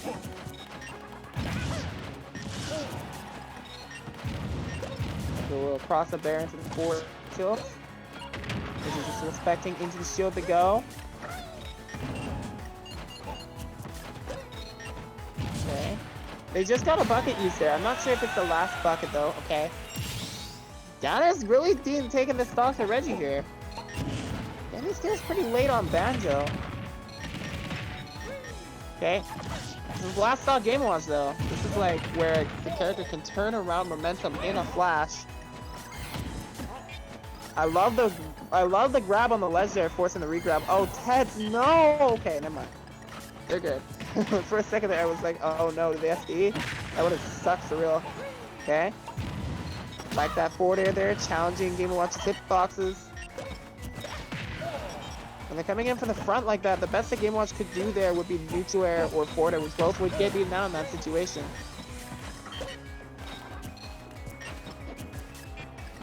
Okay. Looking that grab. Got the time to dash back though. Okay, Reggie. That's Reggie's turn to take control of the ledge. Like the up B mix up there. That's not something that Ted has been doing to get off the ledge much. And in that situation, when they know that Reggie's in a lot more of a comfortable spot to ledge trap and cover multiple options, if they go for that, that will help them to mix themselves up. Dash attack though. Reggie trying to keep control down there. Okay. Gotta land.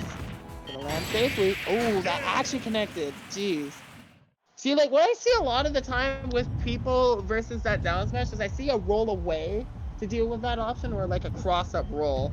And a lot of times I see it work, but here I did not see it work. I think it was based off the timing that they did the down smash so that it would land the sweet spot if they crossed up there. Wow, that was a very clutch game for Reggie. Very last hit.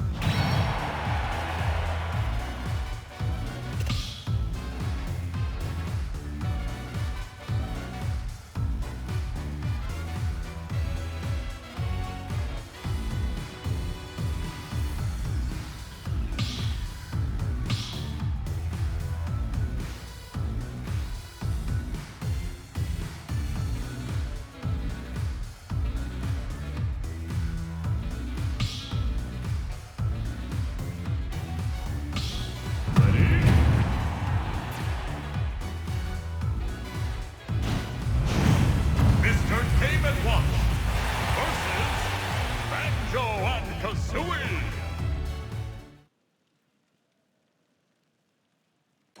Okay. Ready for game 3, gonna switch to Town and City for the counter pick here.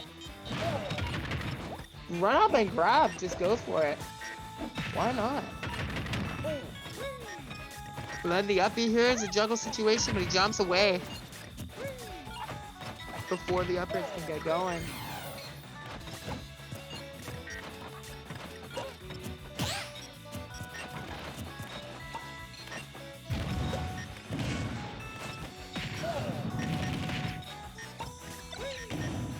I'm gonna have to see the bucket the next time he uses it, because I think what he did just there, he reflected the Preagle gun at the same time that he absorbed the grenade. Because it did reflect the thing back. I think I also saw the animation of it filling up slightly. I don't know. That one definitely filled up there.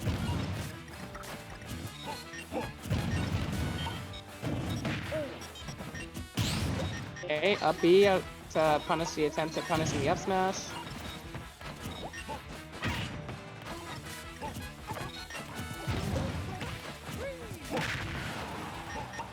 Wow, great stuff. Just really picking that time on that approach really well was Ted there.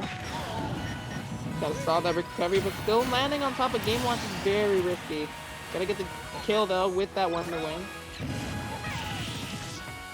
Okay, nice 25% here.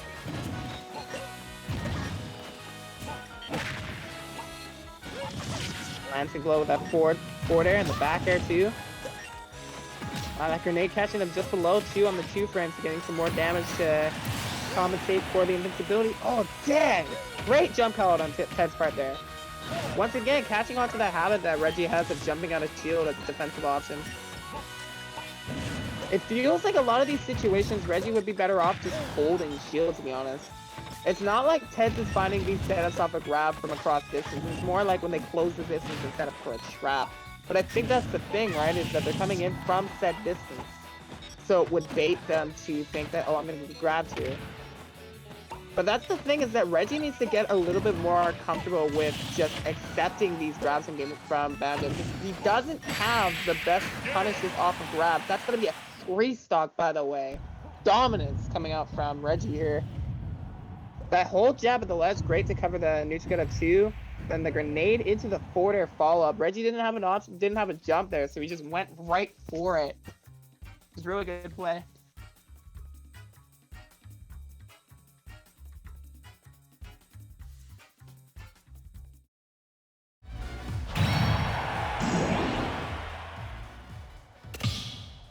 That's one away from a really big upset, to be honest.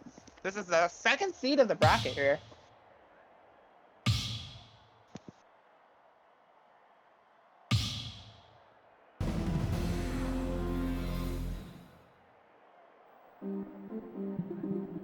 I think Ted's was not. I think Ted's was unseated. Let me go check that. Because I did some further research and it looks like Grey Hat wasn't seated at all. Game & Watch versus Banjo and Kazooie. The players are ready for the next match here. 3, 2, 1, You know, this looks like one of those cases where a player comes across a matchup that they're not super used to, and that looks like the case from Reggie here. So I'm seeing a lot of experimental play, like mixing up, do I pressure here? Do I play the distance here, bait out stuff here? Do I play my defensive here?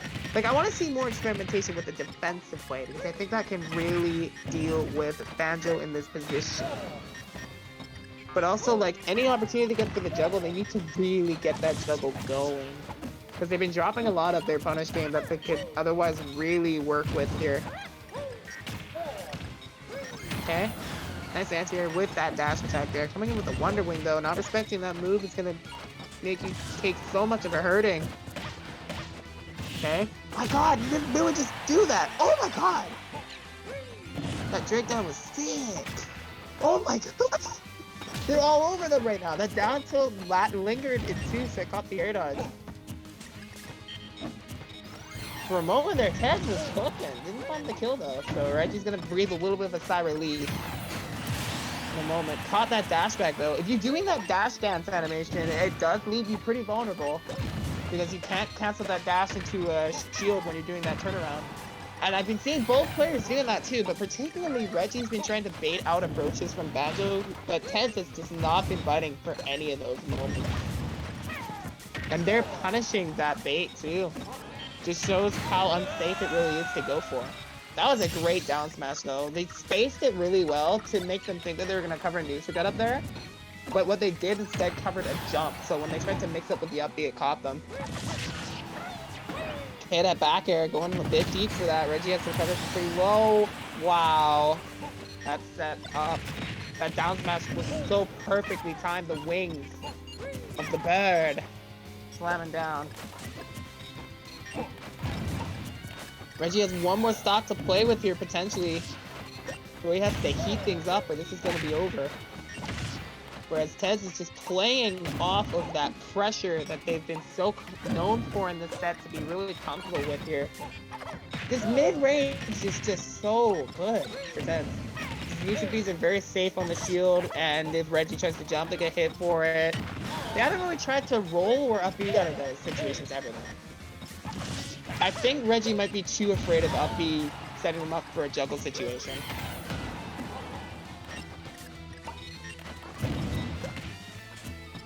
Again, Banjo doesn't exactly have that. That's knowing when the combo was done, just waited for the spot dodge. 97% on Reggie here. Is there anything they could do to turn this around here? Need to find the stock on Banjo very quickly here. Gets a grab. It's not going to set up for anything though. The up air isn't going to do anything either, especially with that use of Wonder Ring just so that they can get through it safely. Like that mix up from Ted there. Okay. Get the steady stage. Okay, they have a bucket. Oh my gosh, they went for forward tilt and missed it. They wanted to save the bucket. I understand why, because that's such a powerful option against Banjo here. Oh, got the grab on that landing. That's such an unsafe down air. Okay. Jeez, that second gun, they always delay it and it just catches Reggie off guard. It's such a sneaky little delay. Okay, dash attack. They did manage to find the stock without using the bucket here. So Reggie still has they have their clutch card. They could just get a little bit more percent, get a grab. This could be an even game. Or they could just do it! I actually didn't think it would kill there. Okay. We have a game 5. I actually can't believe we won that game. I'm not gonna lie. I'm not gonna lie. I cannot believe Reggie won that game. But that is the power of the clutch. Bucket is an insane tool, and the way that Reggie has been using it is one thing that Ted definitely has not been as used to. That's that one thing that Reggie has in this match right now is they've been able to safely use Bucket a lot of the time so that they can hold on to that option. That might just be the play that they need. Do you remember how I was talking about earlier in a previous set of commentating Banjo about how safe Wonder Wing is on shield too? We saw that Reggie could just run out of shield and then bucket that. And he was saving that in that last stock. Now I understand why he went for the F tilt. He didn't want to go for that right away. He didn't want to go for his trump card right away. Because if he went for that bucket, then Ted would be aware of it. so he could just like there were multiple things there. He makes Ted feel like, oh, I can just safely continue to Wonder Wing there. He doesn't know how to punish that. Mr. Game and Watch And he also just saves that versus rage kill Banjo option. and Crazy. Kazooie. Okay, game 5. 3, Game 5. Reggie managed to do it. go! Let's see what game 5 Reggie's like here. If I see some big juggles, I think I see it down there, but we'll see.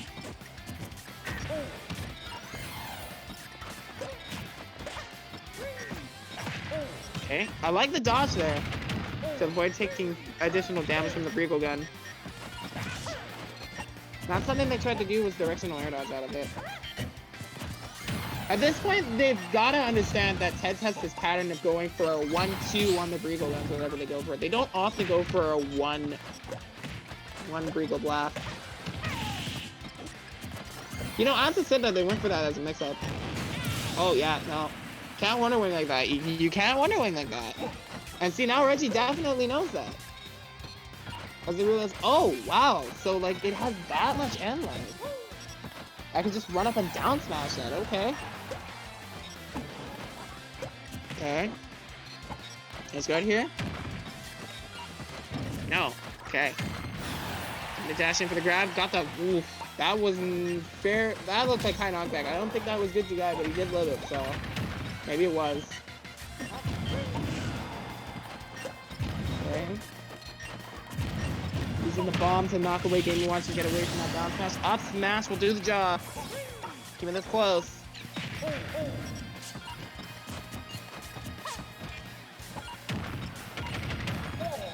And I landed neutral air. Sets up for the up air. Nice. And then they're up B2 to deceive their timing on the shield drop. Forcing the Wonder Wing too. They used up their jumps.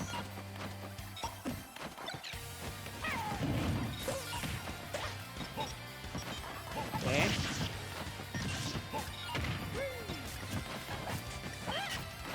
She's maintaining their composure quite well. Nice quarters, pressuring the shield.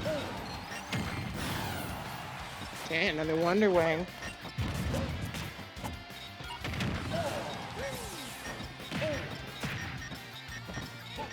Just a scratch though.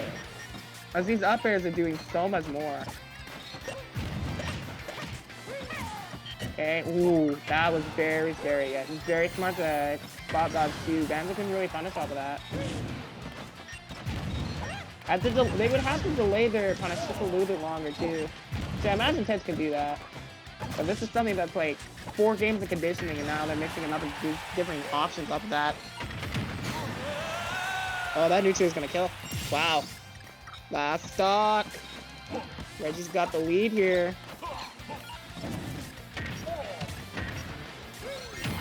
There's a double dash attack. Not respecting the Wonder Wing is just... I honestly think Reggie could have a bigger lead, but they're not respecting his Wonder Wing. That's like the one thing where it does so much damage to bring it back. And now you have the empty landing here because of all these times his Wonder Wings is hitting, it conditions the shield out. So why not just go for the punish? Oh my god, what an abrupt ending! Oh, that's... wow. Well, it was so close to an upset, but Reggie prevents it from happening entirely. I think Ted's messed up there because they wanted to try to get the edge guard. They saw that downer and like, I might be able to just clutch this out if I can like drag them down a little bit, but that up B came out so quick and they weren't ready to protect it. And that will result in a finished set. A dead game for Ted's Tickles. He'll be sent down to losers, but still not out. Still guaranteed at the very least 5th place. Can make it further. Definitely a very good showing from that Banjo player. Reggie going to maintain their seed and move on to winners finals. Also, congratulations to Scrapes and Tabby making it to top 8, the loser side.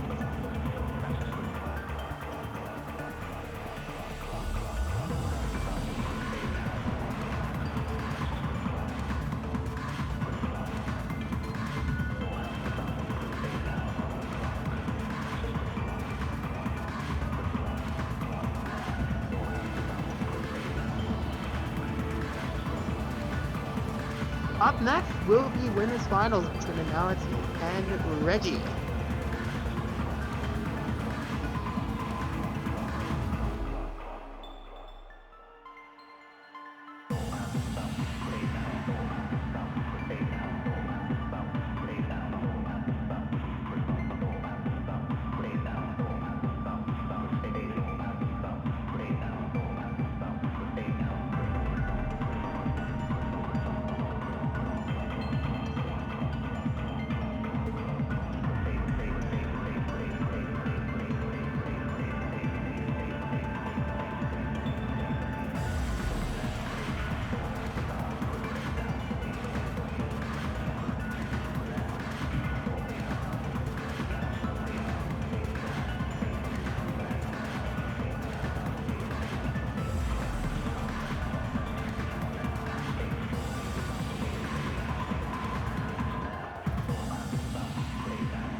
Kazuya versus Mr. Game & Watch. The long-awaited winners finals is here, 2, 1. and we've got Analogy and Reggie ready to go. We're going to be starting it off with the Kazuya. And I remember the last time I saw this matchup between Riddles and Meister, and to be honest, it looked pretty even. It honestly looked like a better matchup for Game Watch, if I'm going to be honest with you. But Riddles just played that matchup really well when I was watching it. So definitely not looking the case so far here, though. I think it's just a matter of how big Analogy's punish game can be with this Kazuya. A big deal. And then Reggie has to play around that. So we'll see how that goes. And I understand Reggie's style a little bit better from that last set about how heavily they condition their opponent to feel comfortable with some options, but they still kind of a little bit shaky with avoiding some monsters. So we'll see how everything goes out. So far, and Alex taking the first stock pretty comfortably. Playing that grounded pace really, really well. Okay, using that side B there. Okay, you can still up B there. Okay. It's if you get hit out of it, you gain your recovery resource back. Okay. That's how that works. You have one laser. Have to air dodge here. I think he has no jump because of the way he's recovering. Yeah. See? I tried to use the command grab in the air because it has a little bit of air momentum to it. So it pushes him forward a little bit, but not enough. Okay. Great edge guarding from Reg. Using this up. You got touched though by the electrics. Not enough for the up smash to connect though. Not sure why that didn't work there, honestly. Maybe it was just too high for up smash and not needing to go there. Because that's what they did in the next sequence that they opened up. Alrighty.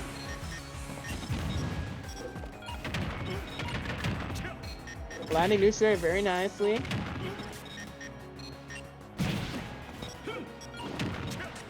Ooh, that up B though, 17%. Another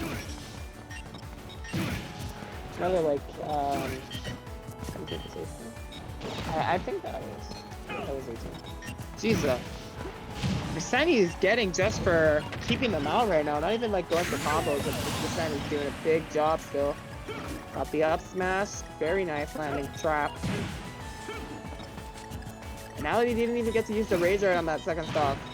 So, Reggie here, they try to get this juggle start, 44%.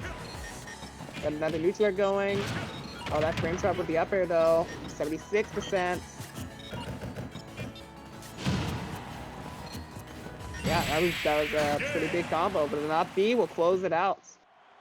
You can do all that punish in one stock, but what really matters is if you can maintain your advantage stay in neutral presence at a safe distance. Landing with that bomb on top of Kazuya, the wings will come out. But now it takes game number 1.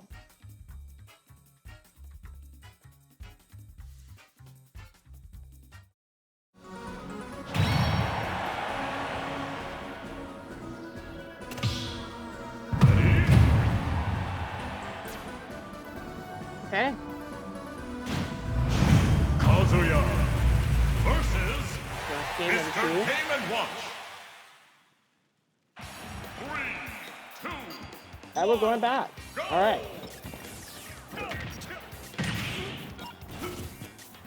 A couple dash attacks here. Oh wow. That side B not snapping the leg, but we're very close to not making that recovery back actually. But they made it back. Right into the loving arms of Game & Watch.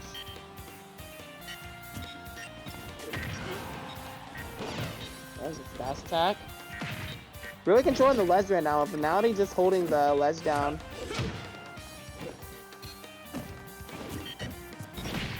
Simple back throw. Gonna wait out the down smash. But Reggie delays their own up B there so that they can catch Analogy.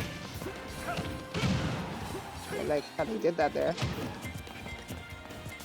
Oh, using that trip, the trip tilt there actually knocks them onto the ledge if they're too far in the corner. I noticed. That's actually pretty good though, because just getting that little trip alone is just rewarding. Like either you trip them automatically on the ground and you get a bigger setup off of it, or you knock them onto the ledge and you now have ledge pressure. Oh, down smash? Okay, not gonna find the stock for that though. Down smash is the quickest option there. So if you're not comfortable with going for your options a little bit there. Nice little stock trade though. Reggie getting that stock with Analogy answering back with a quick back air return. 42%. And then again for attack, overextended on the ledge pressure just a little bit. And take advantage of that.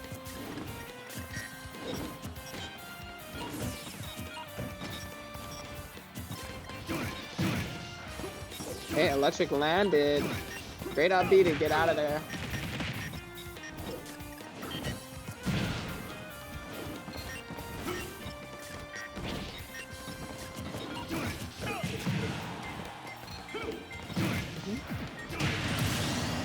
anti-air, then follows up into the up smash. I just don't understand how that electric works, though. Like, how it works. Because sometimes it looks like it true sets up, other times it looks like you can jump out of it. So I'm just not quite sure.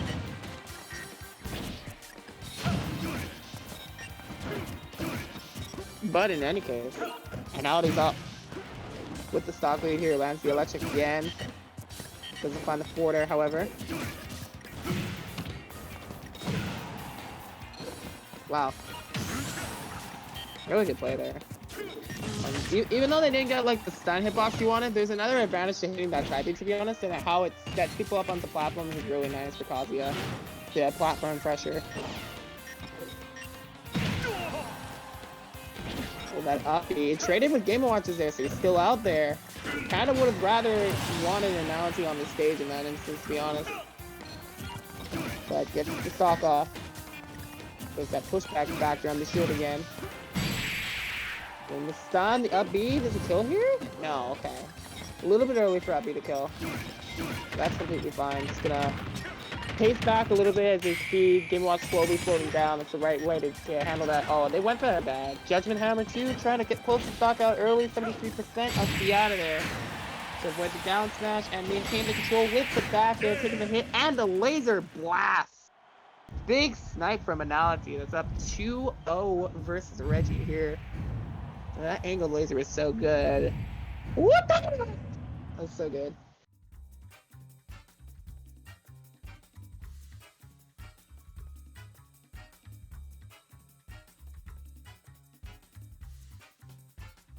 Yeah, up 2 though. Really clean with it today.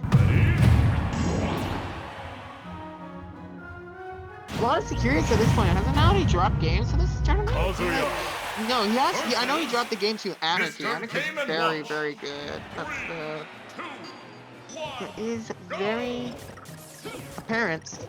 But they're at 2 on Reggie's. They're number 2 seed here. In a set that I might have expected to see a little bit closer, and honestly it is in some ways, like in terms of like the games being close, but this is looking really difficult. Analogy is putting on a great show today. Okay, only lost 2 games in bracket so far. That's a very impressive run.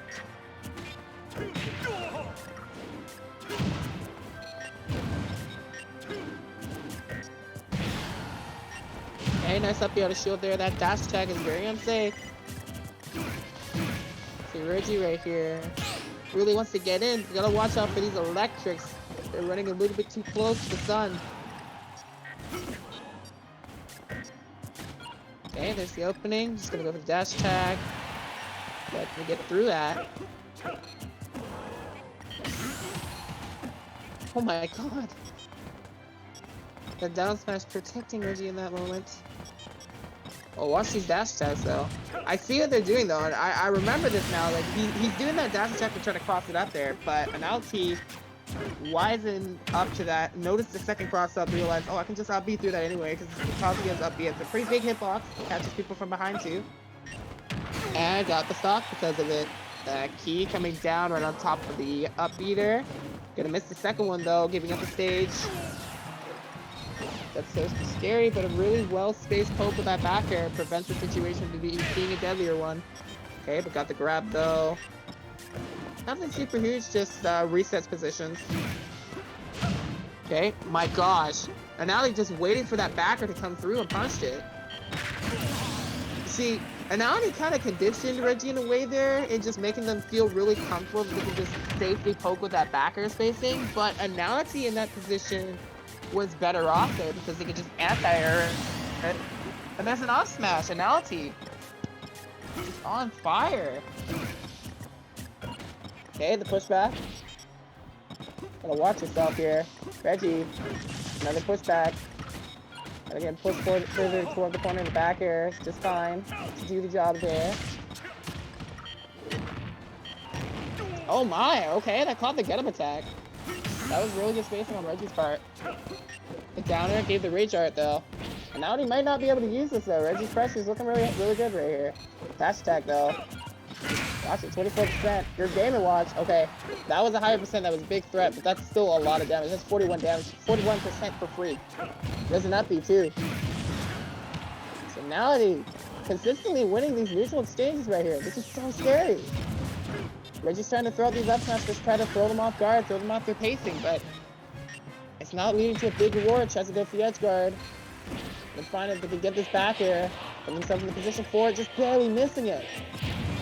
Finality only needs that one final blow. I think backer in the corner will kill too, so he's got to be careful about the cross-ups. And Finality just patiently waiting for their opportunity to go through the option. Goes for a dash attack instead to mix up their opening.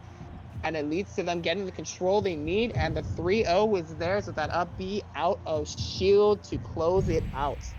Just waiting for that dash attack from corner, recognizing that Reggie did not have a lot of options. They weren't really comfortable with how they could get out of the situation. And they just wanted to aggressively push Finality into disadvantage in that situation. A really good capitalization by Finality. Well done. And they'll be voting in the winning side of Grand Finals. Nice stuff. That wraps up the winner's side of things. Now for the loser's bracket here. Currently 2 matches to get into top 8 between Grey Hat and Hungrybox and Hunter and Noodle. Currently Scrapes and Kabi up 2-1.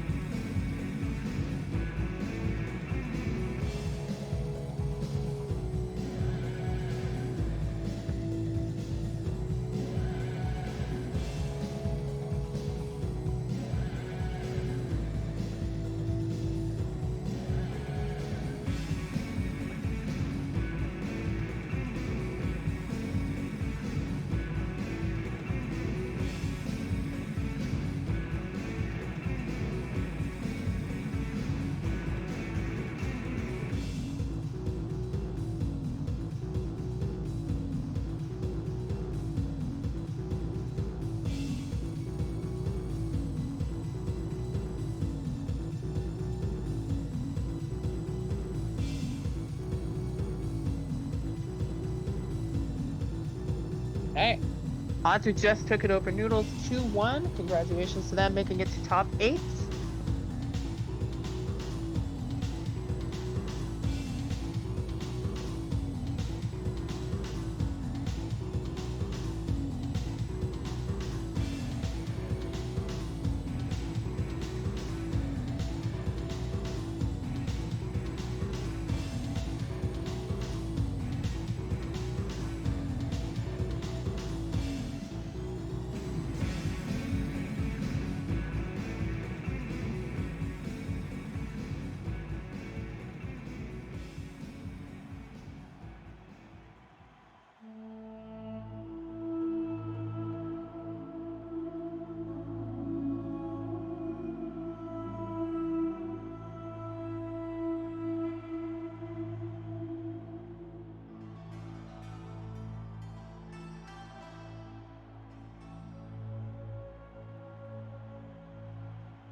I was checking out one of the other matches. This match is ready to go. It reaches quarters between Kabi and Ted Tickle. Pretty nice to see. Gonna see Banjo versus Hero coming up.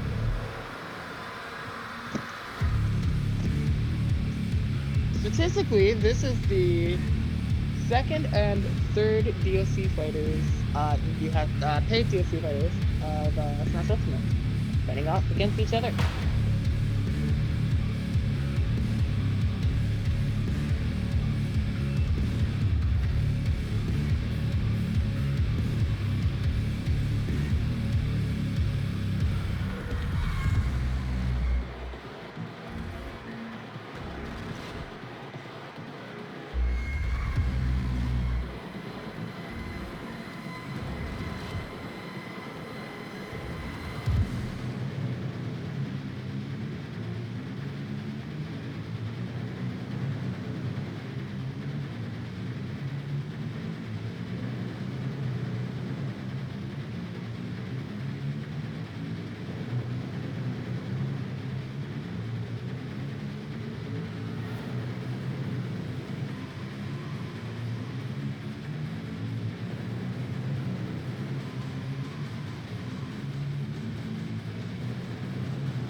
Looks like our players are ready to go. Here we go.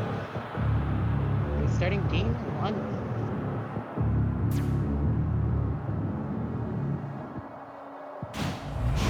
Banjo and Kazooie versus Hero. 3, 2, 1, go! Honestly, when I saw both of these players, I thought they were both really good. So I think we could see a very close match between these two. We can see how it goes. That's a nice opening starter for Kabi, though. And Kaboom is a great tool for Hero in some matchups where a zoning character would like to fade back there. And I really like the timing that they did that there, anticipating that Ted's would fade back there. And you gotta respect Kaboom because that moves to so much percent. You already see that Ted's is at 88 here. Okay, nice landing border, man. Just try to go over that. The dash attack getting blocked a little bit stronger there and find the kill. And that's when the wing 2 answer back. Gonna go for the zoom. Hey, wow, neutral air to zap is actually very consistent. Okay. Pretty nice opening combo there for Hero to have.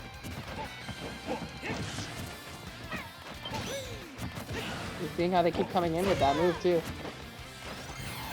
Ooh, that was close. Yeah, tripped at that percent? That's crazy.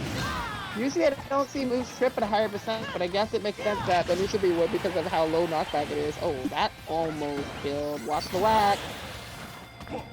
Ooh, okay. Relative stay free from the golden feathers. Get them back to Kabi. Trying to keep the pressure going. Pretty good lead they have there too. Very healthy. 101. Again, that Kaboom just gonna suck Banjo right up. And this time it got attracted to that grenade on the ground and kind of stopped it in its place, so Ted couldn't use that as a safe opener. Can really see just how Hero has more options than just simply bounce to deal with projectile characters here. In this case, holy god.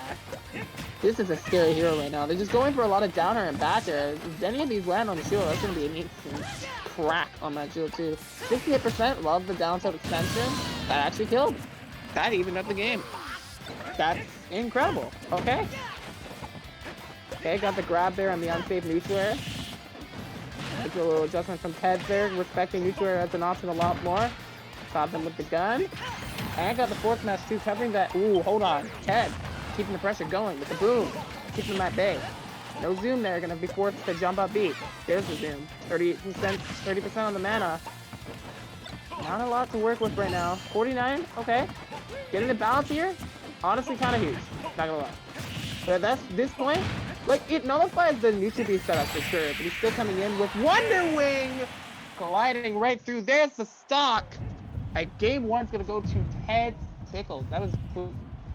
Very good use of the Wonder Wing there. They kept coming in with the neutral there, so at this point, you saw how he went for that back air there. He was trying to keep out Banjo from an aerial there, but he forgot about the Wonder Wing, and Ted glides through with game 1.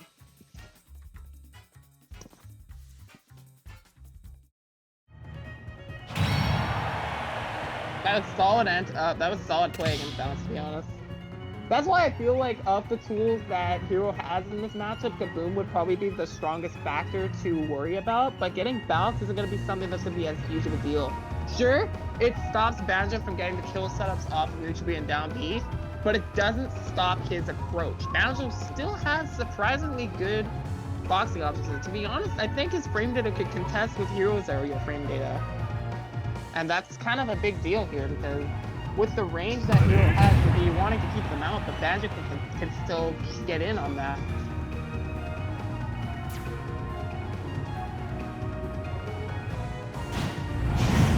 Banjo and Kazooie versus Hero. Game 2, gonna go right back to PS2 here. See the opening spell. Gotta get that charge up. Get that charge up. Sizzle misses its mark there. Taking a little bit shift there. Why is the spot dodge there? Actually, I think. Yeah, I think spot dodge there. Okay, got an oomph. Nice spells right here. Oomph and psych up. But it can take a little bit more percent from that combo as a result of that. Honestly, taking the back air is pretty good. Wow, that air dodge through was really good. That Kaboom controlled so much of that space there. Looked like it was going to be really hard to get back to ledge there, and it might have killed too. Great way. Grab is such a good way to deal with the Wonder Wing. It's not something we've been seeing a lot from other players in this bracket. Mainly just out of shield punishes, but Grab just snatches people right through it. You gotta have the right timing though. Not a lot of characters have like a ranged grab. Oh my god, what was that? 40% of that mix up there. That down throw was just down there and they weren't ready to catch that and set up for such a big combo. That's quite a mix up. I didn't think that was a thing. Hey, down throw, up air, forward air. Oh, goes to the fire blast.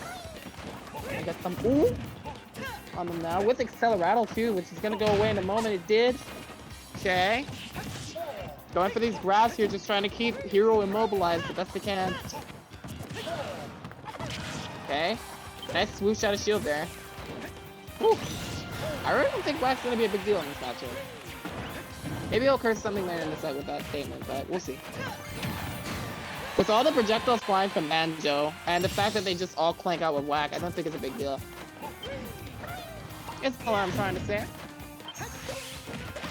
Okay. Oof, again, dude. These spells right now. And Psych Up again? Bro, you can't shield. Oh, hold on. No, at 140%? You can't do a lot of things. You can't get up close to Hero even. That Flame Slash came in at such a good time. It's such a quick get off me option. But with the Psych Up buff, which by the way, doesn't just work with the normal spells, but it also, or it doesn't just work with his normal attacks with his sword attacks, but Psych Up, unlike Boom, also works with some of his spell attacks in buff. Actually, Boom might do that too. I don't know that.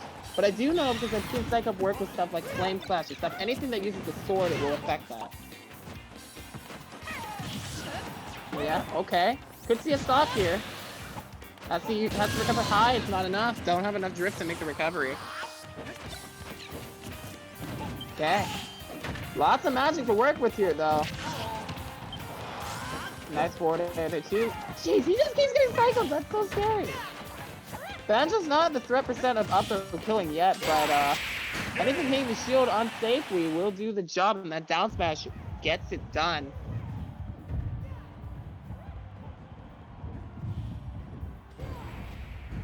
Yeah. Neutral to grab isn't exactly a true setup for Banjo if you buff for the spot dodge, so it's a bit tricky there.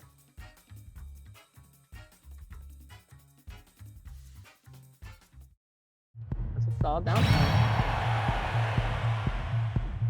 If he had bounce there too, which I don't remember if he did, that kind of prevents Teds from trying to cover and compensate for that mix-up too by going for like a Briegel gun too. He hasn't gone for a lot of Briegel gun sets in this matchup, probably because he's respecting the bounce a lot. But even when, well, no, he has been going for it, just not like as much of like a mid-range, the mid-range Briegel guns that I've been seeing, or like off of the setup. He's opening stuff up with the Briegel guns just fine. But like, I think in that moment where he would want to like try to combo up with it there at the bounce, there he wouldn't even be able to do that. But in any case, Hero. I do not know if that was actually the case. 3, 2, 1, go! Alright, game 3. Gonna go for Battlefield here from Ted. An interesting choice to go for tripods here. I'll be honest, I think that benefits Hero a little bit more because Hero has some pretty good juggle stuff, and you saw they have good platform play too. But I like the idea behind it. Oh, critical hit. Hard read on that blood dodge. That was a painful way to go for Banjo there. You got your jump, you're good. Okay. If that was an SD, Tess would have been like, yo, let's go. Oh no, no, no, no, no, let's not go! Let's not go! Oh no! Oh, that's really unfortunate. Geez, 2 SDs from Tess in this game. First 2 games have been pretty close, but this game looking like a very quick one. Actually, the first stock wasn't an SD, but it might as well have been. Oh god. Second Flame Slash, that's not what you want. Crit, crit, crit, no. I'm evil. I might be a menace. Okay, I love the drag down, but that's not true. Again. It's gonna make it really hard to close out this stock. I'm sending you wondering just trying to do so here. Down smash, got the spot dodge, at least got something going. This game's on its way out. Unfortunately for Teds, Hero just has a lot to manage here that they can work with. And as I said before, Banjo's just not that good at making comebacks. Up so will do it right there. That Briegel gun being unsafe on hit there, unfortunately for Teds.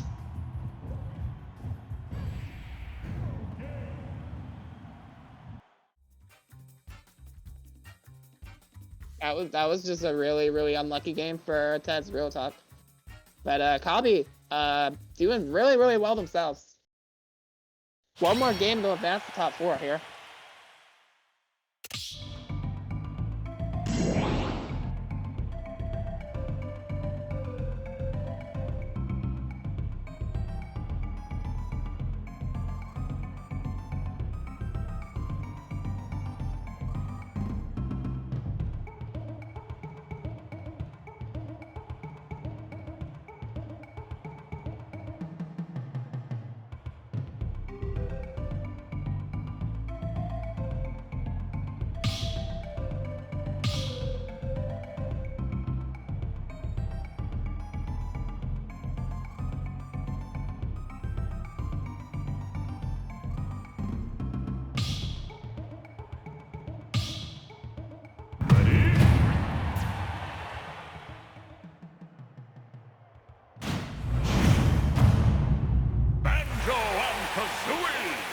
Versus Hero. 3, 2, 1, go!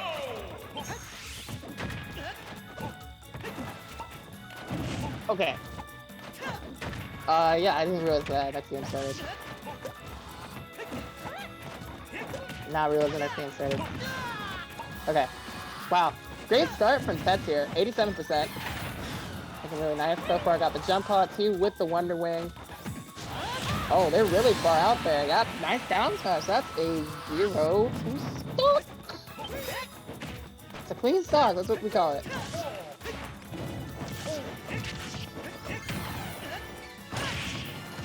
It's having a great start to this game to make up for that last game. Yeah. No tech roll in. Teching in that situation honestly might have been more dangerous, because I think that would have been able to been easier to catch. This Kabi's looking for an immediate option. Okay, jumped over the Kaboom though, but he just has so much control. Even like if you don't get hit by that, Hero still has that time to get the anti-air going. Oh, Wonder Wing right through that. Not enough to get the kill. Close to doing so. For a moment there, I thought they were on even stocks due to the way that Kabi was playing. It looked like with the percent being close, it looked close. But like I looked again and I'm like, oh, okay. That's right here. Oh, little fumble. That's a very rare animation to see, a really cute one of that. It's Psych Up. Got the zoom. He was a little bit low down there, so going for the Psych Up and not getting zoom was really risky. If they didn't get that, they were doomed. Their back throw, dead. Okay, back air. Response. Okay. This is the last stock on Kabi here. Teds could take this to game 5. But they have to respect the bounce for a little bit, so they're just gonna chill for a little while.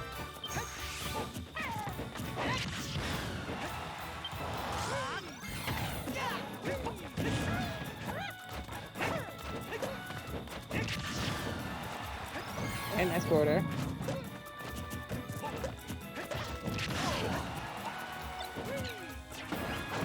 Okay, Kabi's doing good here. Kabi's doing really good on this stock. Got the fireball too! Oh my gosh! Caught Ted's trying to set up a little bit too preemptively there. Kabi could still close this out here. Ted's had a really nice opener. Okay, hang on.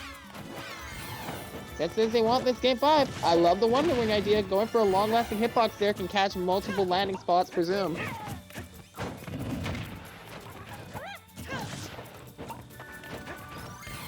Okay. Expect the grenade. The grenade blocks the fireball. That's a lot of MP used up for that too. But this Accelerado, this could come in clutch. This is such a good comboer. The edge guard coming out from Hero. You're forced to jump there. Landed on the plane for the last possible second. That's so stupid. Oh no. Teds didn't even choke that, honestly. They just got robbed by the game. But honestly, Kabi did a really good job making that comeback happen. So gotta give all the credit to Kabi there. That was some really good play. The edge guarding was nice. And I really like the adjustment to recognizing that Teds only have one real option to deal with the Kaboom there whenever they did get it. And using that to their favor, they were able to close out the game because of that, despite the fact that Teds was avoiding it. Some great stuff. Kabi's gonna move on.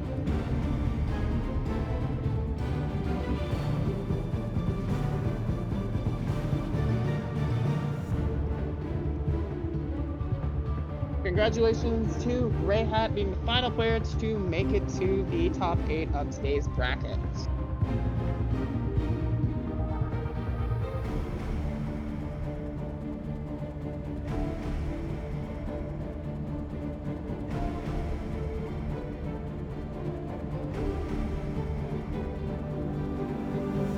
It was a super tense game that they had to play to make it here. A very close last hit, last few seconds game, and they very narrowly clutched it out.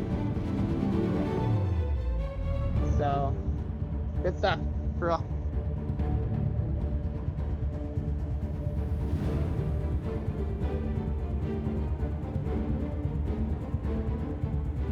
In the case, I'm not sure if we're gonna be seeing that set next. We might, because I think it just opened up. So we might see Poncer versus Grey Hat. If not, we might have to wait a good bit. Not sure.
Up next, we're gonna have Haunter versus Greyhound. We're gonna see Joker versus Banjo.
Joker versus Banjo and Cool. Kazooie. Ready to go.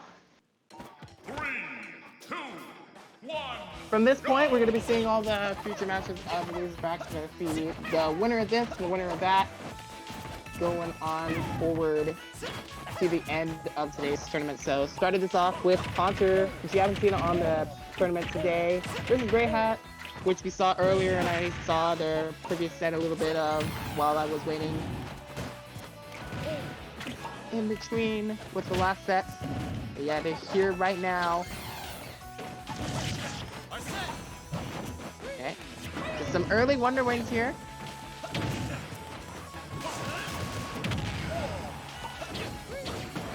You know, I've had like mixed feelings about Wonder Wings, to be honest, because on like one hand, I feel like using a lot of Wonder Wings is a good idea because you have a lot of them. You might as well make use of them. As soon as you lose a stock, you lose the best that you have. But at the same time, we're just seeing how unsafe it can be at a lot of times here. So it depends on how Grey Hat positions themselves and when they time them. And so far, the timing's been pretty good. They missed the first two, but that last one hit when it mattered and got the kill. So Haunter here playing a little bit from behind as a result of that. I like the time on that grenade use because earlier in the Wonder Wing, there is no invincibility on the startup and you can just hit them right out of it. However, as a trade-off, Banjo doesn't lose that Wonder Wing. Okay, Joker got us in here. Tried to get the setup of falling forward, but just missing it a little bit. The back air, almost enough to do it. Okay. Respecting the grenade and shield, it blows up much faster than its counterpart, Snake's grenade.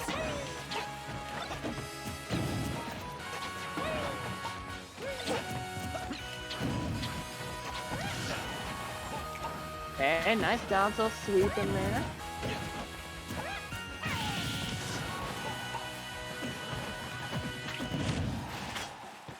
Oh my gosh, that is like just barely making it back from the depth. But the up smash still catching on because Haunter was in a position where they felt like they had to get off the ledge early. That high percent, you have less invincibility to work with on the ledge.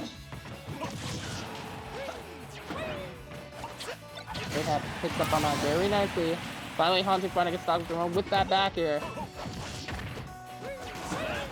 Okay, down his dash attack, 11%, because unfortunately the second kick missed. Okay, the Wings of Rebellion come out as our stand. Okay, nice combo there, 52%. Alright. Grey Hat trying to stall out this Arsene the best they can. I think Banjo has the tools to do that, to be honest. Lots of quick options, makes it pretty hard for Joker to maintain that momentum and just keep things confident. I think I want to see more counters from Haunter, to be honest, even though they're very baitable.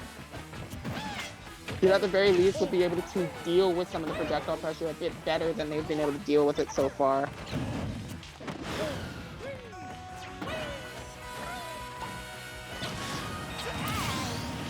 See that back air, really nice.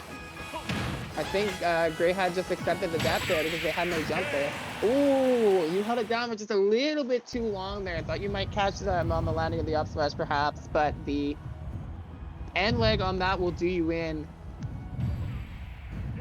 Yeah, that was a very well-timed death smash. Grey Hat will take game 1.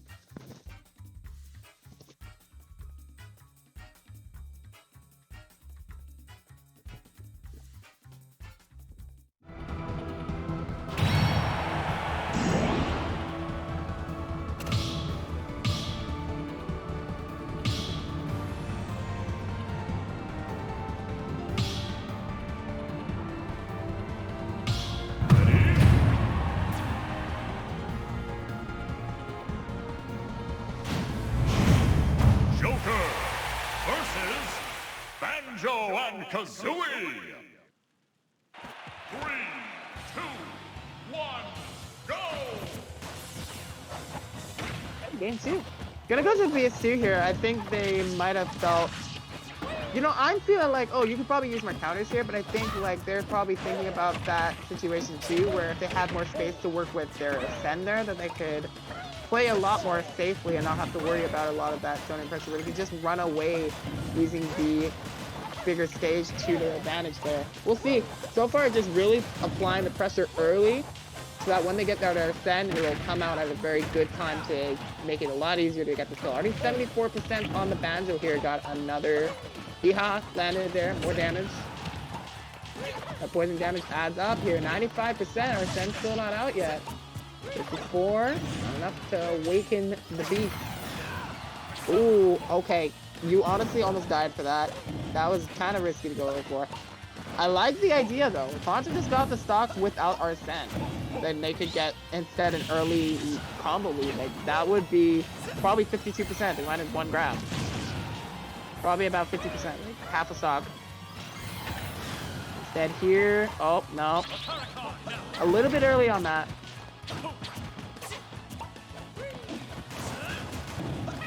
Yeah. Kind of having a bit of trouble getting the stock off now because they overextended a couple times here. And Grey Hat took advantage both times. Ooh, well behind. Nice. Okay, down throw, up smash. That'll kill. Not catch. Okay, how does Grey Hat find the stock here? This back here is probably going to kill a little bit later here. You're probably going to expect side B. Yeah, you didn't even expect it though. That's the thing, that side B was coming. Let's get into Haunter a little bit here. They want to get the stock off. Okay. The grenade backfire is exploding in Banjo's hand. There's the stock. Got her sent out. This might actually work in Haunter's favor to even this out. They can just get one more opening. Did the counter a little bit earlier. Got hit. A little unfortunate. Okay. Oh, that Wonder Wing caught the jump in. Okay. Grey Hat looking good right now, honestly. I felt like they were a bit shaky the first time I saw them on stream, but they look a little bit more confident here. Perhaps playing off momentum from the last set, I could imagine.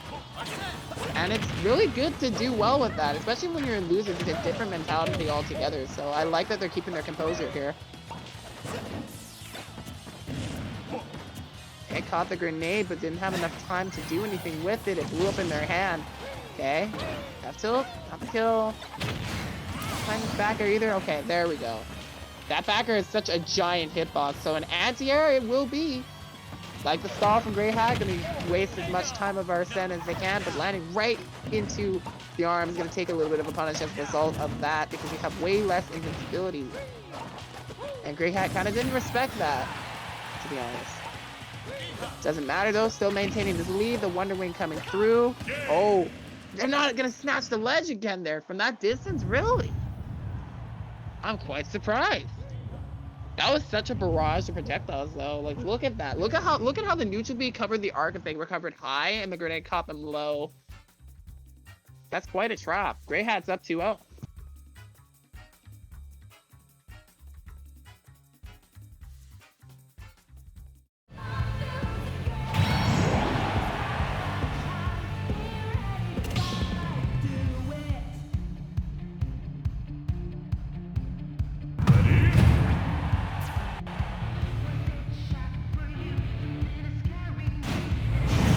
PS2 again here. Versus Banjo That was and a quick Kazooie. swap in. 3, 2, 1, Alrighty. go! See if any more adjustments can be made here. I honestly really like a lot of the movement and punish game that Haunter presents, but I feel like it's just not consistent enough. Like, the punishes aren't sharp enough yet, and it's really hurting them a little bit here. So just getting, like, some of the easier punishes here, at least. Just go for more of the consistent stuff, and that might honestly balance out in their favor. I like the early gameplay, but I feel like they're just not playing well off of it enough. Just gotta really watch when they overcommit in some situations, because there are situations where they should be playing a lot more safe. That was a great Wonder Wing, though. When you Wonder Wing on the ledge like that early, it lingers the hitbox a lot longer. So you're forced to roll behind that in that situation, in that ledge trap. Okay, Grey Hat. Waiting for the option. Ooh. They have the jump read, but went a little bit higher than they expected. I don't know if I like the counter there, to be honest. Because remember, that's invincible.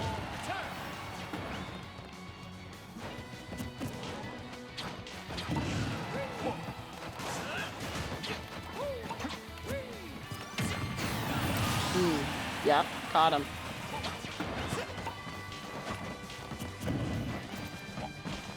And so it's just such a tricky character, honestly. Like, you can't do his whole combo. Oh.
Great.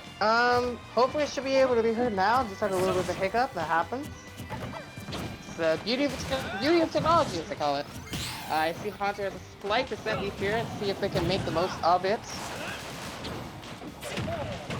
Slight lead here. Okay, got the combo. They've got a lot of percent to work with here. It would be good for Grey Hat to get this knocked out as best they can there. Going for the counter there isn't the worst thing there, because they might have been expecting something else there, but since the counter is there, on the ground, right when Banjo's right next to them, easy grab. Very close right here. Okay, down gun. Seeing a little bit more gun usage than I saw at the very beginning, to be honest. Okay. Haunter got here.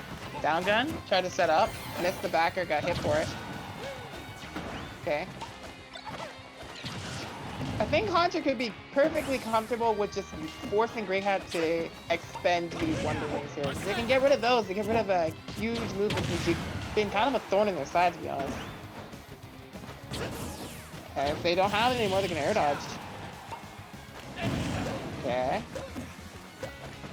They still got caught there, even though they tried to use the Aegon to stop it.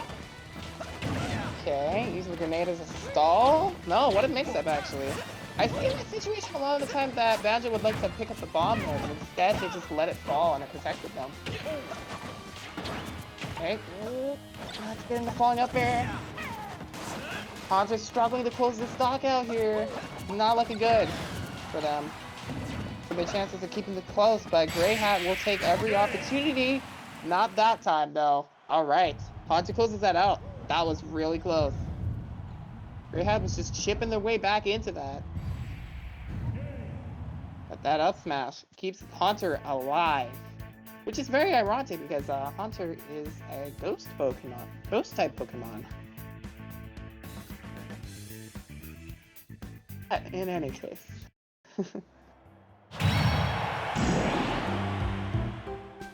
Keeps their spirits alive!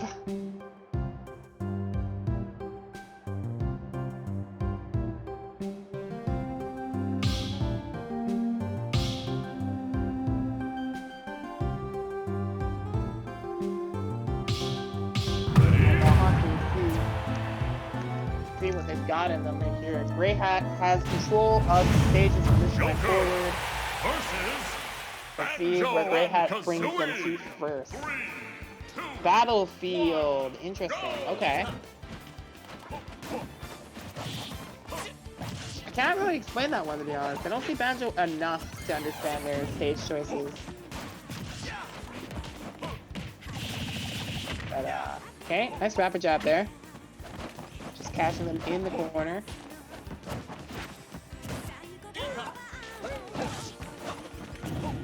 So there's a certain rhythm to the approach that Haunter has, I'm noticing, that I think Grey Hat is starting to catch on to here.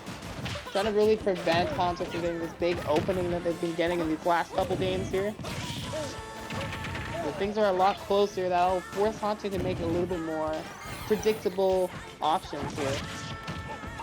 Okay, first Wonder Wing gone, but not punished. As long as it's not punished, it doesn't really matter too much. Second one, they went for another one immediately. If they landed that, see, that's the thing. Like, they're in a position where they could just throw that out there, and even if Joker countered it, they would be fine because, or they'd be invisible for that duration of that move. So it covers that Joker trying to cover that mix-up. Okay. That was solid, just unfortunately did not get the pickup fast enough and instead went away. Okay, there's a back throw. High recovery here. They use that grenade to force Joker to respect them. They ran out of Wonder Wings though. You see that tumble there. Okay, great get up attack. Not an option they've been using a lot here.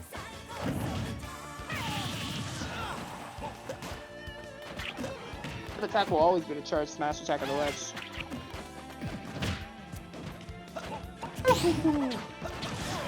Force smash almost hit there. Okay, they got the grenade in hand. They're gonna drop it there. Try to mix himself up. I love the positioning from Haunter though. Just lining up that forward smash. Gets the first stop. You're down here. Okay. Even to back up.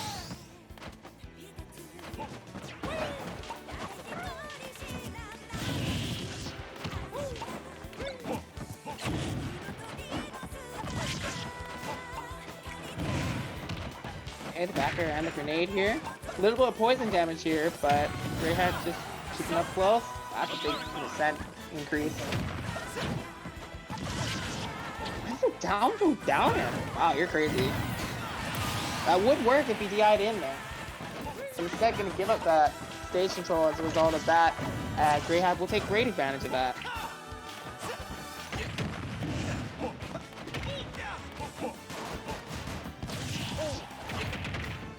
Okay, I like the guns combo there. Trying to get really fancy with it, trying to get that grappling hook to connect something. Arsene! It's out to play. Okay, is there a punish on that? Yeah, the backer.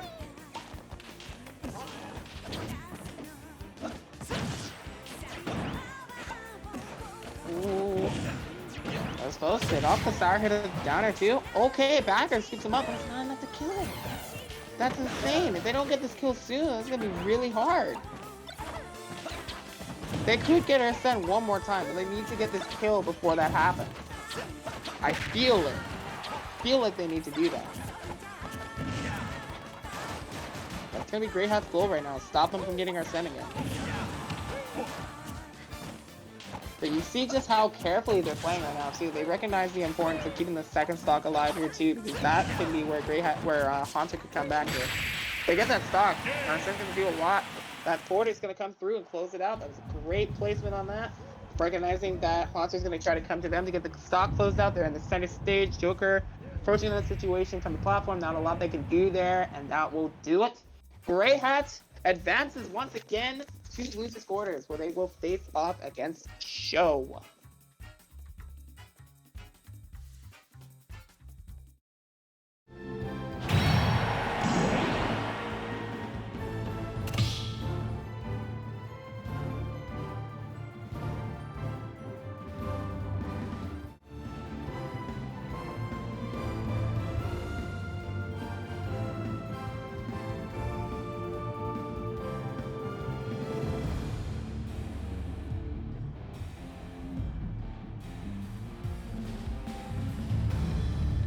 So I'll be honest, I would like to stay and commentate all of this, but I think it would be best if I wrap it up here before things get a little bit more frisky.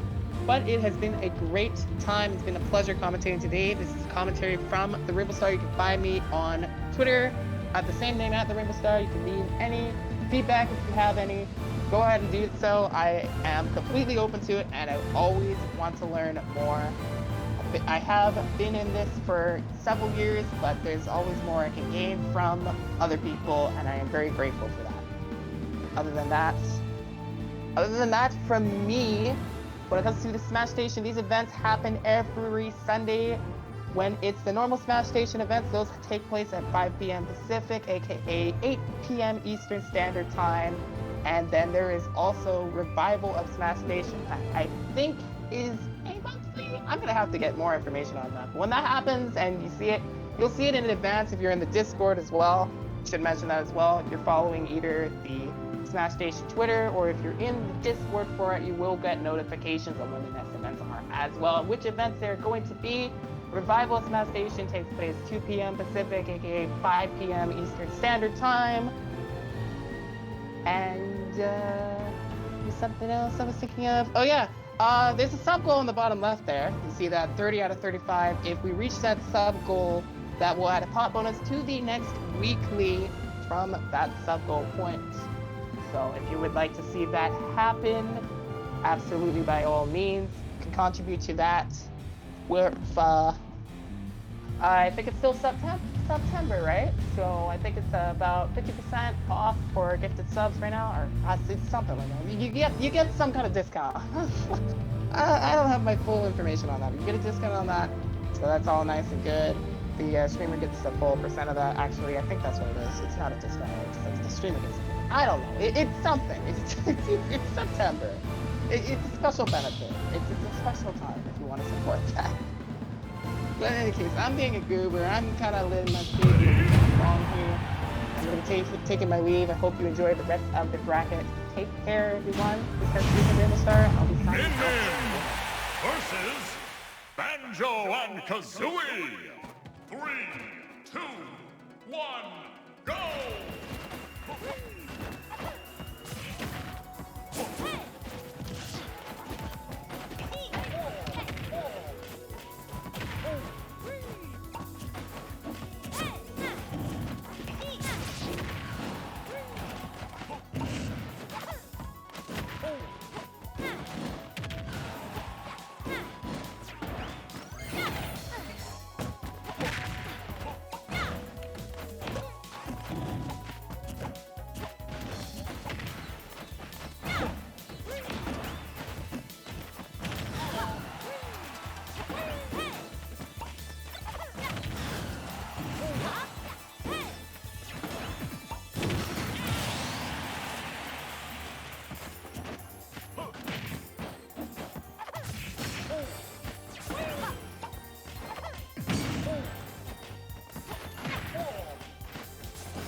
contest.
Kazooie! 3, 2, 1, go!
Banjo and Kazooie.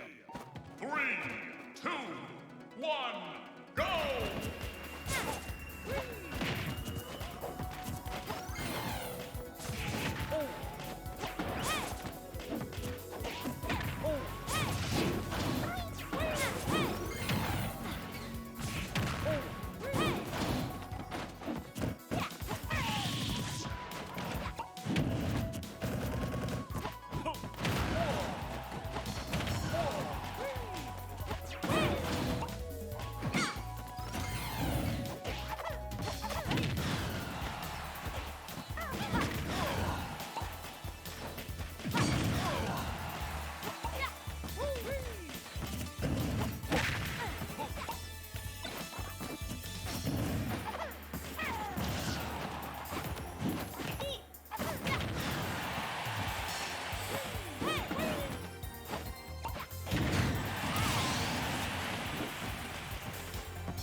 Banjo and Kazooie. 3, 2, 1, go!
versus Min Min.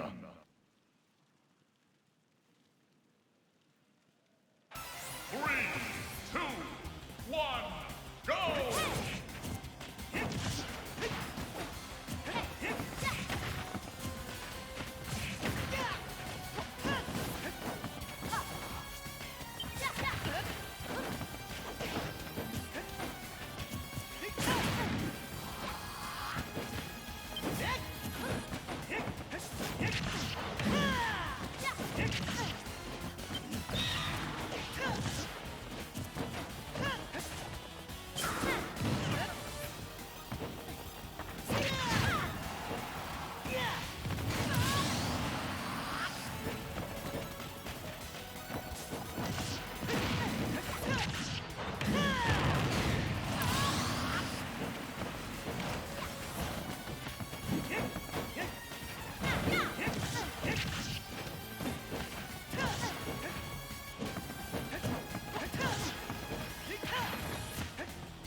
Hero versus Min Min.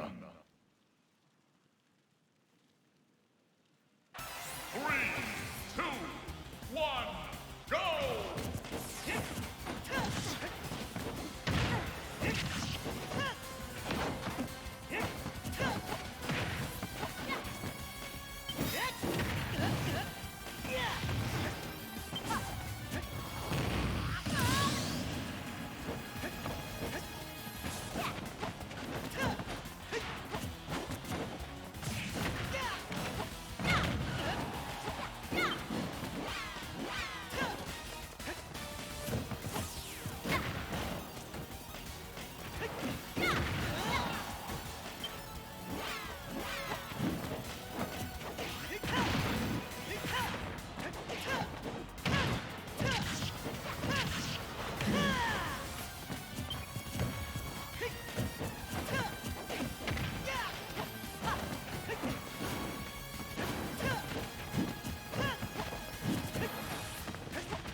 is Min Min.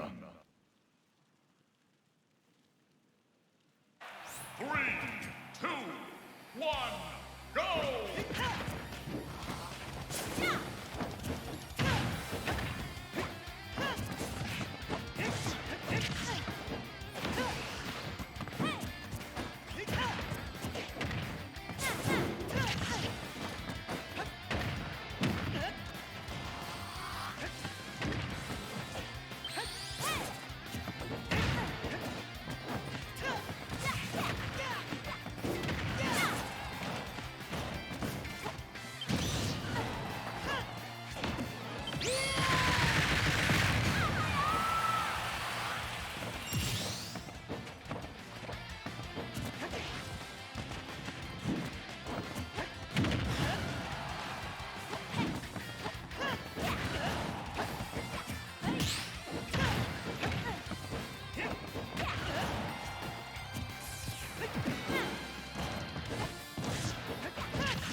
3, 2, 1, go!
Mr. Game and Watch versus Hero.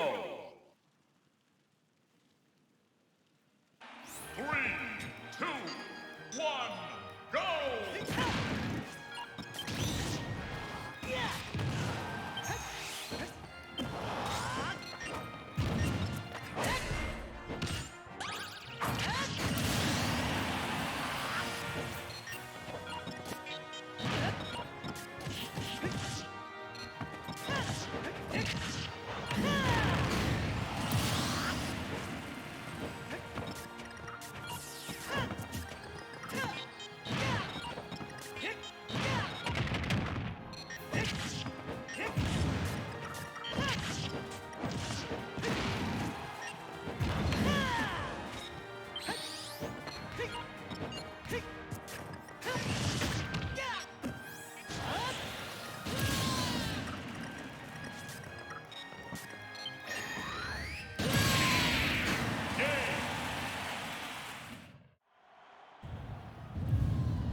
Goodbye! Hurrow way!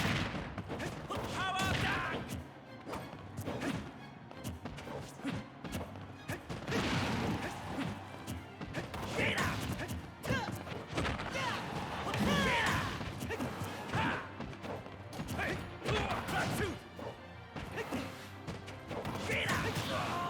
Kickback!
Are you okay? Her away! Her away!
Hero versus Terry. 3, 2, 1, go!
Three, two, one, go!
Hero versus Kazuya.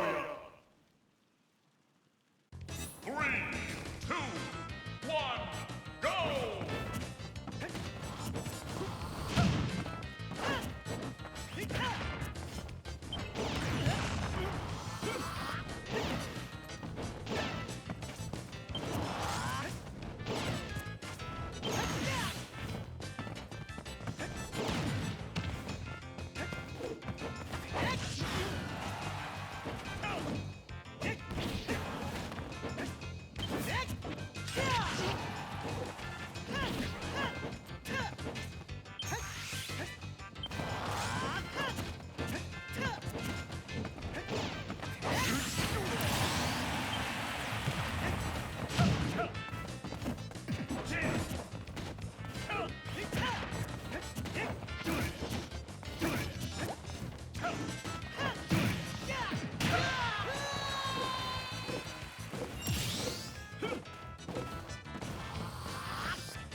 Congratulations!